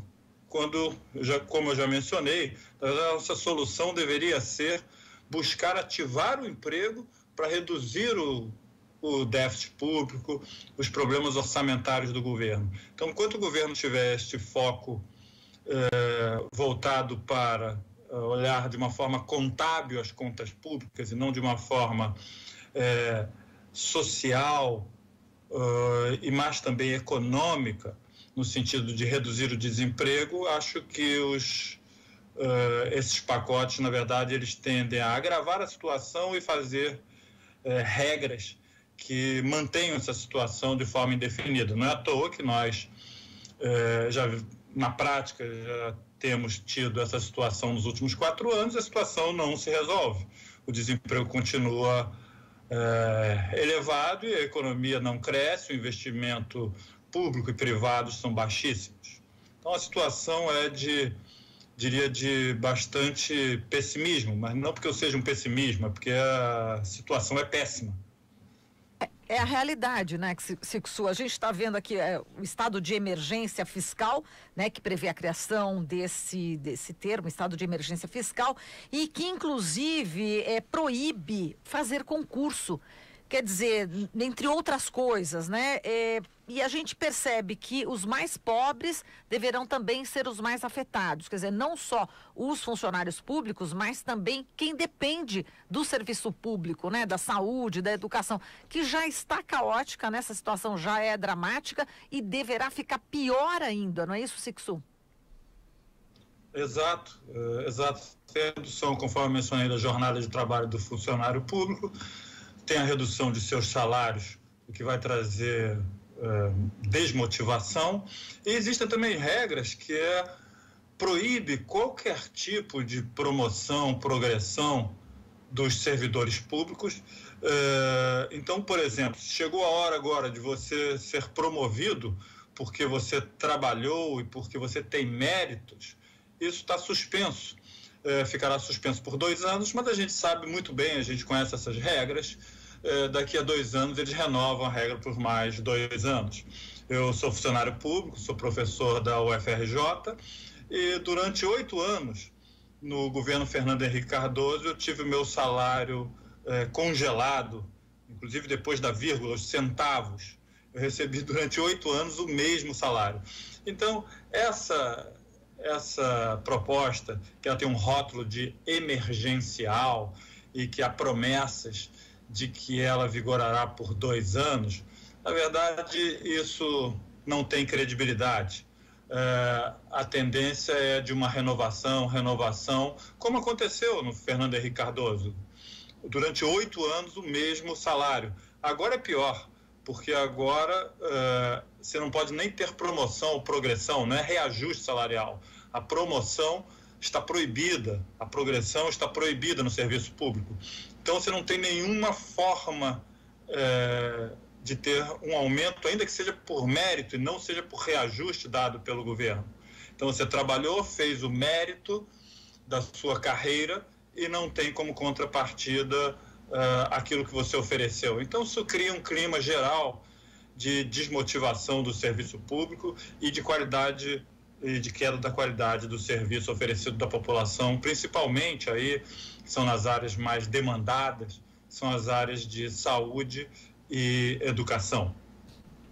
E no caso dessas áreas de saúde e educação, hoje existe uma vinculação orçamentária, né, que obriga estados e municípios a investirem determinada porcentagem numa área e na outra, e o governo pretende juntar as duas, ou seja, sob a mesma rubrica ali. Então, João, isso significa também que alguns estados e municípios vão ter dificuldade, inclusive, na hora de fazer essa chamada escolha de Sofia, né, entre saúde e educação, podem privilegiar uma área em detrimento da outra. A lei do teto também, ela acaba limitando os investimentos, e o que dá para imaginar é que vai ocorrer aí uma série de terceirizações nessas duas áreas, o que pode prejudicar ainda mais o acesso das pessoas a esses serviços. Isso, na prática, contempla uma concepção de redução do Estado, de fato, dessa equipe econômica, se a gente ainda for pensar ainda o que está sendo feito em termos de se promover parcerias público-privadas na área da educação, também o que está acontecendo agora com esse mega leilão do pré-sal. É uma redução do Estado, isso o que o governo Bolsonaro quer? Olha, eu teria que ler melhor essa regra que ele diz que vai misturar aí, colocando sobre a mesma rubrica, gastos de saúde e educação. Eu acho que deve ter mais coisa aí envolvida nessa regra. Eu acho que é pouca maldade dizer que está simplesmente misturando saúde com educação, mas estabelecendo, eu diria, o percentual geral de vinculação. Eu acho que deve ter alguma regra envolvida, nós temos que ler os documentos, porque eu acho que a tendência não é de manutenção e apenas de misturar e de haver uma escolha entre educação e saúde. Eu acho que vai haver alguma regra adicional que esse percentual total de educação e saúde pode diminuir ao longo do tempo. Então essa regra eu acho que ainda não está muito clara, dado que o documento ainda não está disponível. Bom, eu acho que a visão geral desse pacote é uma visão de redução, sem dúvida, do Estado, e tem uma mudança assim grave, que é uma mudança de concepção de uma sociedade. Assim, fere-se completamente a ideia de solidariedade, de que cada indivíduo depende da sociedade, e a sociedade é responsável por cada indivíduo. Se a sociedade agora se transformará num bando competindo entre si, e isso não vale só para trabalhadores, não. É bom informar os empresários que vale para eles também, que eles também agora terão que competir entre si e de forma muito desleal, porque, em verdade, dependendo da taxa de câmbio, esses empresários brasileiros serão também, diria que bastante prejudicados pela invasão de produtos estrangeiros. Então existe essa ideia de cada um por si, um dando cotovelada no outro para ver quem são os melhores. E, na verdade, o resultado disso é um resultado de soma negativa para a sociedade, onde trabalhadores são mais prejudicados porque são mais fracos, mas empresários também vão perceber que esse tipo de sociedade não é mais adequada para a atividade empresarial. A atividade empresarial é uma atividade da coordenação, da regulação, do acordo, e não da cotovelada num no outro, e no caso nosso, na verdade, a cotovelada mais forte virá do setor externo.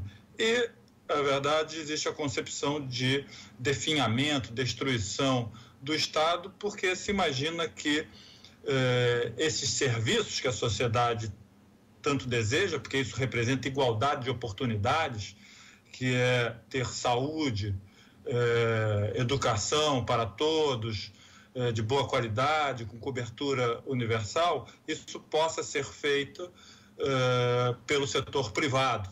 Tá? E já foi provado pela história que toda vez que tenta-se esse caminho, o resultado não tem sido satisfatório. E o oposto é que tem mostrado bons resultados. Basta olhar para países europeus que têm tradicionalmente sua educação pública, sua saúde pública, e ver qual é o resultado. Veja o caso da França, veja o caso da Inglaterra.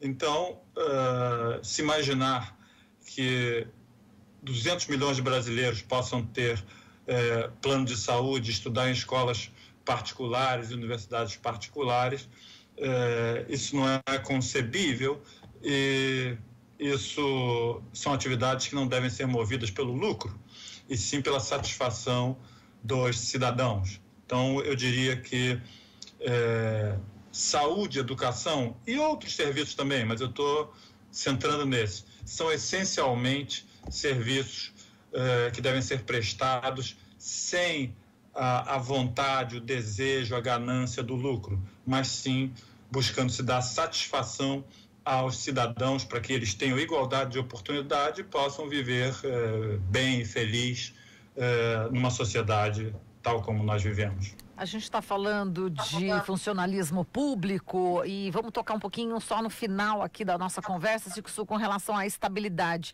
O ministro Paulo Guedes falou que pode ser as pessoas que, né, são funcionários públicos, mas que sejam, que tenham algum partido, né, que tenham algum vínculo partidário, é militante e não funcionário do Estado. Pode ser militante à vontade, mas não pode ter estabilidade. Como é que você analisa essa fala? Isso parece que é uma fala que não deve estar expressa em nenhum documento, é apenas uma opinião, mas é uma opinião que expressa algum tipo de perseguição, porque, na verdade, funcionários públicos ou funcionários do setor privado, qualquer indivíduo tem o direito de ter uma opção política e ideológica, e ter o direito ao trabalho e estabilidade no trabalho e ser eficiente no trabalho. Assim, uma coisa, do ponto de vista da eficiência econômica, não tem vinculação entre uma coisa e outra. Aí a única vinculação que pode se fazer é de perseguição política e ideológica. O que o setor público precisa é de trabalhadores eficientes, que sejam avaliados, que sejam promovidos, que prestem bom serviço à população, e não interessa se são de direita, de esquerda, se são militantes, se não são militantes, isso não tem nenhuma importância para o cidadão que está ali desejando um serviço de saúde ou de educação. Isso também não importa em nada para aquele que é o servidor público e está prestando o serviço. A eficiência do serviço não depende de opções políticas e ideológicas, depende do trabalho, do mérito, do esforço, da técnica do servidor público. Perfeito, Sixu. A gente agradece aqui toda a sua análise. Um grande abraço para você. Bom dia, muito obrigado. Abraço para todos. Bom dia. Falamos com o João Sixu, economista, professor da Universidade Federal do Rio de Janeiro. Aqui você ouve as notícias que os outros não dão. Jornal Brasil Atual. 8h35. O número de estupros no estado de São Paulo ultrapassou a marca de 9.000 casos somente neste ano, segundo dados da Secretaria de Segurança Pública. A pior estatística é contra pessoas em situação de vulnerabilidade, como crianças menores de 14 anos. A reportagem é de Omiag. De janeiro a setembro, foram registrados 9.062 casos de estupros no estado de São Paulo. É o maior índice para o período desde 2013. 3 de cada 4 desses estupros foram contra pessoas em situação de vulnerabilidade, que incluem crianças até 14 anos e as que não conseguem oferecer resistência, como pessoas sob efeito de drogas, com enfermidade ou alguma deficiência mental. Para Arlete Scodelário, especialista em violência doméstica, não é sempre que as crianças contam o que aconteceu. Por isso é preciso ficar atento aos sinais. A criança, ela manifesta o que está acontecendo com ela, principalmente em relação ao abuso sexual, de diferentes formas. Ou ela pode se retrair muito, ficar quietinha, ter problemas escolares, por isso que a escola é um ambiente muito propício para a identificação. Através do comportamento, muitas vezes a criança acaba ficando com um comportamento que nós chamamos hipersexualizado, no sentido de tocar as pessoas, não quer comer muitas vezes, né? Não vai bem na escola, são vários os sinais que essa criança pode dar. Segundo a Secretaria de Segurança Pública, só em setembro, 88% dos estupros foram cometidos por pessoas próximas da vítima e 70% em residências. Para a psicóloga Jaqueline Aymaragnoato, por essas características, esse é um crime de difícil combate. Elas confiam nessas pessoas e são as pessoas que estão aí representantes, que são representantes legais dessas crianças e adolescentes que deveriam cuidar. Mas é por isso que a gente precisa fortalecer a questão da denúncia, familiares, vizinhos que identifiquem qualquer tipo de situação, faça a denúncia pelo Disque 100. Para as especialistas, ideologias conservadoras que dificultam o ensino de questões de gênero e educação sexual impedem que crianças e adolescentes recebam informações importantes para se proteger. É importante que a escola fale sobre educação de gênero, fale sobre educação sexual, né? Assim como as crianças aprendem sobre educação de trânsito, né? De como atravessar a rua, é importante que elas conheçam o seu corpo, é importante que elas conheçam, que elas saibam lidar com essas situações, o que é violência, né? É fundamental a participação do Estado e a formulação de políticas públicas, tanto na saúde, que está acontecendo agora, uma formação dos profissionais aqui em São Paulo, da educação, das organizações sociais. Então, assim, através de programas, né, de prevenção, exatamente nessa direção, de poder criar programas que falem sobre isso, que possam conversar. E a gente sabe que nem sempre isso é facilitado, né, quando se fala em relação ao abuso ou à própria sexualidade. Aqui você ouve as notícias que os outros não dão. Jornal Brasil Atual. Agora são 8h38. Bom, vamos falar agora sobre o mega leilão que deve acontecer nesta quarta-feira e deve arrecadar, caso aconteça, 106,56 bilhões de reais. Bom, nós temos a informação, né, que sindicatos de petroleiros e também uma ONG internacional já entraram com ações para barrar esse mega leilão. E o nosso entrevistado para falar sobre esse assunto é o Hildo Sauer, professor do Instituto de Energia e Ambiente da USP e ex-diretor de Gás e Energia da Petrobras. Olá, Sauer, bom dia. Bom dia. Sauer, bom, vamos falar aqui sobre, digamos, essa tragédia nacional, né? Se eu posso colocar dessa maneira, esse mega leilão. A gente viu aí um estudo, né, que você fez também com o Guilherme Estrela, que também foi diretor da Petrobras. O Brasil poderá aí deixar arrecadar em 30 anos, né, de acordo com o estudo, cerca de 300 bilhões de dólares, né? É isso, em 30 anos, cerca de 1 trilhão e 200 bilhões de reais. Esse é o prejuízo, Hildo? Esse, exatamente. Bom, a tragédia, de fato, está bem colocado o termo. Ainda havia um pouco de esperança, porque várias entidades e pessoas entraram com ações judiciais. Nós, inclusive, participamos de uma audiência pública na Justiça Federal de São Paulo, na segunda-feira, e tínhamos a expectativa de que a nossa ação fosse acolhida. Até o momento não tenho conhecimento de que alguma liminar tenha sido dada para suspender o leilão, então provavelmente daqui a 1h30 estarão cometendo um ataque ao futuro do Brasil, ao leiloar cerca de cerca de 15,2 bilhões de barris, que para ter uma dimensão, desde que a Petrobras foi criada em 53 até a era do pré-sal, em 2006, a Petrobras havia descoberto 20 bilhões de barris, produzido 5 e a reserva remanescente, então, era de 15 bilhões, exatamente o mesmo volume que agora constitui o conjunto de 4 campos do pré-sal e que está sendo entregue, assim, sem controle maior nesse leilão.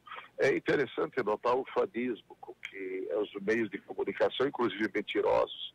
Eu ontem até assisti um comentarista de uma rede muito hegemônica dizer que o Sheikh Yamani, fundador da OPEP, mentiroso.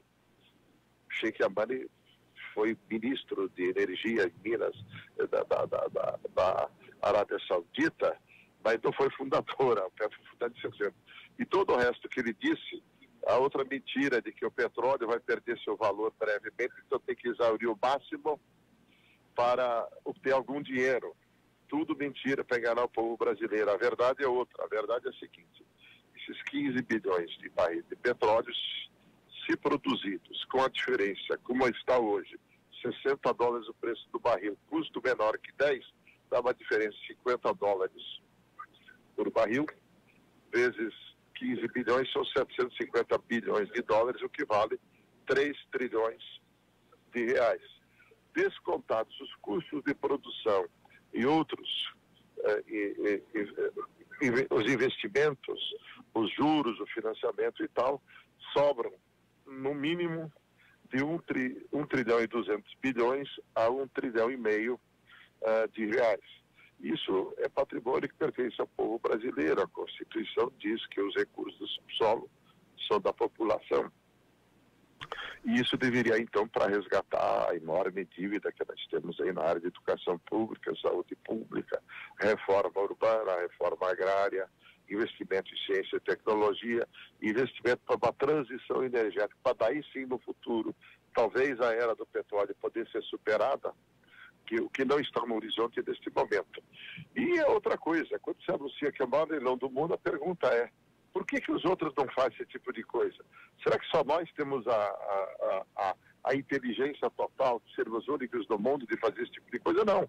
É porque nós estamos na contramão da história. E isso coloca, então, o problema. Então, esses 250 a 300 bilhões de dólares vêm dessa conta, usando o barril do petróleo entre 60 e 80 dólares, desconta os custos de produção e traz a valor presente, isto é, desconta 5% ao ano toda a receita que vai acontecer ao longo de 30 anos. Em valor histórico, esse número é maior. Em valor corrente, nominal, dá mais ou menos de 1,5 a 2 reformas da Previdência, que foram tão discutidas aí. Isso é valor corrente, como na reforma da Previdência, eles também não traziam a valor presente, apenas faziam o cálculo real por real à medida que iria acontecendo ao longo dos próximos 10 anos. E aconteceu um lógico de Libra, infelizmente. Aconteceu em 2013, e pegou 10 milhões de barris. Ora, nós temos hoje, nem sabemos quanto petróleo tem o Brasil. Talvez para assegurar os anúncios que nós já temos, sucesso de exploração, são cerca de 100 bilhões de barris. Talvez cheguemos a 200 ou 300. As duas maiores reservas do mundo são da Venezuela e Arábia Saudita, em torno de 300 bilhões de barris. Depois vem um bloco de países que tem entre 100 e 150. Canadá, Irã, Iraque, Emirados Árabes e Brasil. O único país que está fora da OPEP, como grande exportador, além do Brasil, é o Canadá. Todos os demais países estão na OPEP, 14 países. A Rússia, Cazaquistão e México se associaram ao OPEP para ajudar a controlar o preço. Isto é, eles organizam cotas de produção para evitar que haja sobreoferta e com isso eles conseguem manter o preço entre 60 e 80 dólares, o que dá um retorno muito bom, porque na Arábia Saudita o custo do petróleo é 2 dólares, no Brasil tem custo direto entre 7, 8 e 10 dólares. Com isso, as gerações futuras poderão ser compensadas. Se nós termos o petróleo hoje, ele não estará disponível para as próximas gerações. E se nós não devolvermos em riqueza com esse petróleo retirado hoje, valor maior do que o petróleo teria no futuro, nós estamos fazendo um assalto contra as gerações futuras, um problema ético. É o que o governo está fazendo. E o mais grave problema deste governo é que ele deveria contratar diretamente a Petrobras. A nossa conta é exatamente essa. O nosso modelo fez a conta. Uma coisa é leiloar pelo critério da partilha e ver quanto sobra para o governo, entre impostos, royalties e óleo lucro. E a outra conta é se ele contratasse diretamente a Petrobras, pagando os custos, mais um ganho de 10% do valor líquido do petróleo. A conta que nós mostramos é que é um saldo para $60 o barril em valor presente, de 250, em torno de 200 a 300 bilhões de dólares, o que dá mais ou menos R$1 trilhão, R$1 trilhão e 200 a 1 trilhão e 600 em valor corrente, isto é, sem descontar o valor presente. E o mais importante é que se o contrata diretamente a Petrobras, o governo brasileiro pode aumentar a produção ou reduzir a produção, isto é, da sua soberania, para participar de acordos com a OPEP. Em 2014, a Arábia Saudita, que se sentiu vilipendiada, porque muitos países da OPEP, fora da OPEP, como a Rússia, México e Canadá e Cazaquistão, exportavam petróleo a preço elevado e a Arábia Saudita apenas reduziu sua produção para bater o preço, ela decidiu deixar o preço flutuar, o preço caiu para $25. Com $25, pagas as contas e os direitos todos, não sobra quase nada para o futuro do Brasil. Então esse é o segundo problema. Além de perder ao contratar no leilão por partilha, em vez de contratar diretamente da Petrobras, o que daria muito maior retorno para aqueles preços de petróleo, o grave problema é que o Brasil renunciou ao direito, mediante contrato, de participar do ajuste internacional na produção do petróleo, que o Brasil será o terceiro ou quarto maior exportador do petróleo brevemente, para manter o preço elevado. Que tudo que os países da OECD, liderados pelos Estados Unidos, mais a Índia e a China, querem é que o petróleo flua em grande quantidade a preço muito baixo para que o benefício seja dos consumidores e não dos países que detêm o petróleo. Essa guerra geopolítica. E é irônico achar que, eu ouvi falar, o atual presidente da República disse que o Brasil deveria aderir ao OPEP. Do jeito que ele está otorgando contratos, ele não tem nem o que fazer na OPEP, porque ele perdeu o controle, renunciou à soberania sobre a produção e o ritmo de produção do petróleo. Então essas são as duas graves questões, para simplificar. Em primeiro lugar, fazendo um leilão, ao invés de usar a lei da partilha que permite a contratação direta da Petrobras, com perdas da ordem de R$1 trilhão em 30 anos. E a segunda coisa é renunciar ao direito e obrigação de zelar pelo valor do petróleo que está no subsolo e que pertence às gerações futuras, produzindo no ritmo de forma a manter o seu preço elevado e assim garantir um retorno grande, porque não é só estes 15 bilhões que estão em jogo, são os outros todos que ainda poderão ser objeto de produção e o Brasil pode, infelizmente até hoje, não tomou a iniciativa de investir cerca de 5 bilhões de dólares, fazer 100 poços exploratórios de Santa Catarina até o Espírito Santo e determinar qual é o volume exato das reservas, se são 100, 200 ou 300. Essa é a primeira prioridade. Alguém começa a vender uma quantidade que nem sabe que tem para fazer uma estratégia. Se fosse fazer uma estratégia de interesse do povo brasileiro, devia quantificar como que eles estão fazendo a entregar desmesuradamente esses recursos para atender interesses de outros, então tanto faz, vai entregando. De maneira que são essas as questões, essa é a tragédia que ameaça se abater hoje sobre a população. E é irônico e paradoxal e triste ver que grande parte dos deputados, senadores de todos os partidos, governadores de todos os partidos, estão festejando a repartição de migalhas em comparação com o que está em jogo. 106 bilhões de reais de pagamento de bônus de assinatura, 33 serão da Petrobras. A maior parte vai para o governo, os 2 bilhões para indenizar a miséria que se encontra no Rio de Janeiro, e 11 bilhões para o Estado e 11 bilhões para municípios. 11 bilhões para os estados e 11 para o município, 22 não é nada comparado, é menos do que a gorjeta de garçom. Garçom normalmente recebe 5% sobre o valor do serviço. 11 bilhões em relação a 1 trilhão ou 12, ou 22 bilhões, é 2%. Então é metade da gorjeta do garçom. E esses pareciam Lázaros mulambentos festejando o recebimento de migalhas no Congresso contra a festa futura que os eventuais vencedores do leilão terão. E outra coisa interessante de notar, esperamos que pelo menos a Petrobras participe e ganhe os leilões, porque com isso, pelo menos mudando esse governo, é possível, no futuro, impor um controle de maneira mais fácil e sem maiores conflitos. Hildo, mas com esse mega leilão e a participação da Petrobras sendo reduzida ano após ano, aí desde o governo Temer chegando agora, você entende que o Brasil ele acaba abrindo mão de um modelo de desenvolvimento nacional? Claro, o que está na base tem duas... Bom, infelizmente, devemos dizer, o leilão de Libra foi feito em 2013, foi no governo Rousseff. Então, vamos ser realistas também. A nossa crítica já era anterior, que é o modelo de partilha, que foi anunciado por ser uma grande solução, não necessariamente é. O que tem de bom na lei da partilha é que ele permite a contratação direta da Petrobras, que foi sempre a nossa defesa. Mas o problema do desenvolvimento nacional, nesse caso, é duplo. Em primeiro lugar, vai deixar ser produzido um volume de recursos essenciais, porque hoje a economia brasileira está substancialmente estagnada, as margens de lucro estão muito pequenas, e as margens de lucro resultam exatamente da disputa entre capital e trabalho para poder gerar excedente e ser reinvestido. Está tudo muito baixo.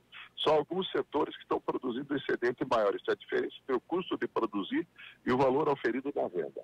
É o petróleo, o maior de todos, a mineração, e aí tem o exemplo da Vale do Rio Doce privatizada, ganhou muito dinheiro, deixou como herança Brumadinho e Mariana, pela ética nova implementada na condução dos negócios, e o setor agrícola, agropecuário, são os únicos que estão se sobressaindo. Se esses recursos não ficarem no país para investimento aqui, não vai ter mudança na educação, na saúde, na urbanização, na mobilidade, em ciência e tecnologia, na transição energética. E o segundo grande problema que tem a ver com isso é que o Brasil está destruindo sua indústria. Já faz 2, 3 décadas que a fração do PIB correspondente à indústria vem caindo sistematicamente. E a maior produtividade do trabalho se obtém no processo de industrialização. E a Petrobras tinha sido catalisador do desenvolvimento de várias cadeias produtivas, produzindo equipamentos, máquinas, gerando emprego e renda aqui, inclusive viabilizando a exportação de equipamentos produzidos aqui para o exterior. Agora não. Depende de quem é o operador que venceu o leilão, ele vai trazer os equipamentos das suas fontes históricas de produção, que vão ser a China, a Singapura e outros países, com quais ou a Coreia, ou mesmo o Japão, que são países com os quais essas empresas que estão disputando o leilão participam, têm suas cadeias. De maneira que a destruição é muito ampla nesse contexto. Agora, é lamentável, porque o nível de consciência da população está sendo ludibriado por comentaristas, analistas que pregam mentiras como se fossem verdades. E, de outro lado, é verdade também que esse governo que está aí foi fruto, em grande parte, da decepção em relação à falta de ações concretas tomadas no passado. Então, nós temos que aprender com os erros que aconteceram, reunir as forças e reaglutinar todas as camadas democráticas da sociedade brasileira para retomar o rumo numa direção capaz de efetivamente mudar o Brasil. Porque não é possível que depois de tantas décadas de esperança, o que prevaleça seja a decepção e a tristeza. Agora, Sauer, a gente gostaria que você também analisasse todo o investimento que foi feito, né, em relação ao descobrimento do pré-sal, e agora parece que estamos dando de bandeja, né? Quer dizer, o risco do negócio é zero, né, para quem conseguir vencer esse leilão, não é isso? É importante que foi dinheiro nosso, da população brasileira investido, não é isso? Bom, o grande esforço é o seguinte: a Petrobras foi fundada em 53, depois do movimento popular imenso, dentro de uma conjuntura em que no Brasil, nas décadas de 30 e 40, país puramente agrário, comandado por uma oligarquia, houve a Revolução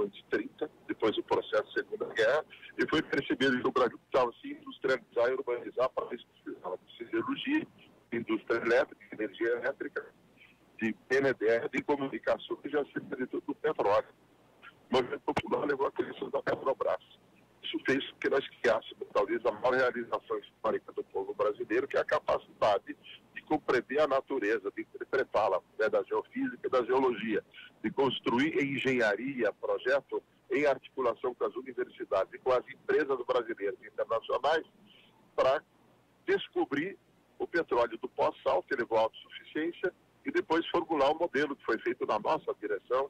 Nós formulamos o plano estratégico da Petrobras em 2003, que era ênfase em exploração e produção, que de lá que viria maior valor, essa visão que nós fomos encarregados de levar a Petrobras, transição usando o gás natural e futuro com as renováveis.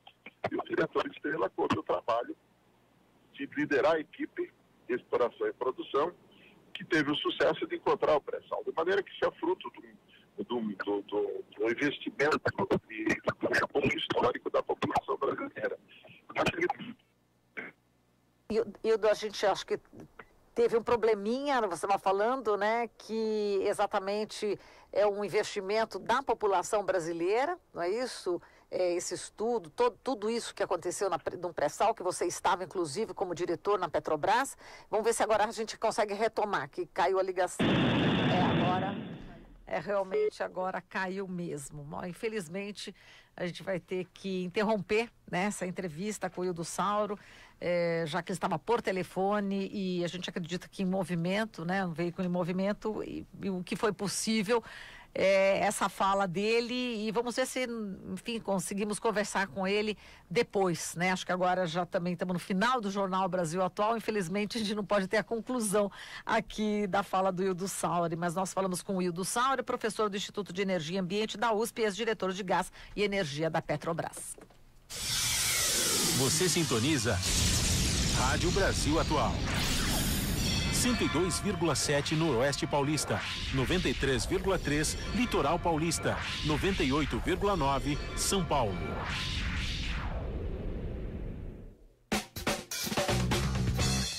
E o programa Hora do Rango recebe hoje o cantor e compositor Di Mello. Recifense com mais de 45 anos de carreira musical, Di Mello é referência na Black Music no Brasil. Seu primeiro álbum, lançado em 75, procurado por colecionadores de discos e DJs do mundo inteiro, hoje é considerado uma raridade. Não perca Di Mello na Hora do Rango, logo mais ao meio-dia, com a apresentação do Colibri. É isso aí, a gente já está chegando no final do Jornal Brasil Atual. Que pena, né? Que acabou caindo a ligação aqui do Ildo Sauro, né? Ele que juntamente com um outro estudioso, enfim, que foi diretor, inclusive, também da Petrobras, o Estrela, ele acabou fazendo, inclusive, um estudo técnico, o Guilherme Estrela, né? Guilherme Estrela e o do Sauer fizeram um estudo, né? Uma nota técnica, avaliação do leilão do óleo excedente dos campos da seção onerosa, e a gente trouxe o Ildo aqui para falar sobre esse assunto, né? Sobre essa tragédia, esse mega leilão, como ele mesmo disse, né? Que parece que a mídia está, né, enfim, enaltecendo, e vai ser uma tragédia para a população brasileira. E a gente já está antecipando. É isso, a gente termina agora o Jornal Brasil Atual de hoje, a apresentação de Glauco Faria. E Marilu Cabanhas. Reportagens de Cosmo Silva, Jomeag, Naama Nunes e colaboração da equipe do Brasil de Fato. Produção de Larissa Borer. Redes sociais, Juliana Almeida, equipe da TVT, Eduardo Quirino, a direção de imagens, João da Hora na produção, trabalhos técnicos da Alexandre Seles, Fábio Balbini, Michel Lopes na mesa. Edição de Ana Rosa Carrara, coordenação de Terlânia Bruno, direção de Oswaldo Luiz Colibri Vita. Jornal Brasil Atual, um programa da Rádio Brasil Atual, da Fundação Sociedade, Comunicação, Cultura e Trabalho. E a gente volta amanhã, 7 horas. Até mais. Bom dia, até amanhã. Bom dia.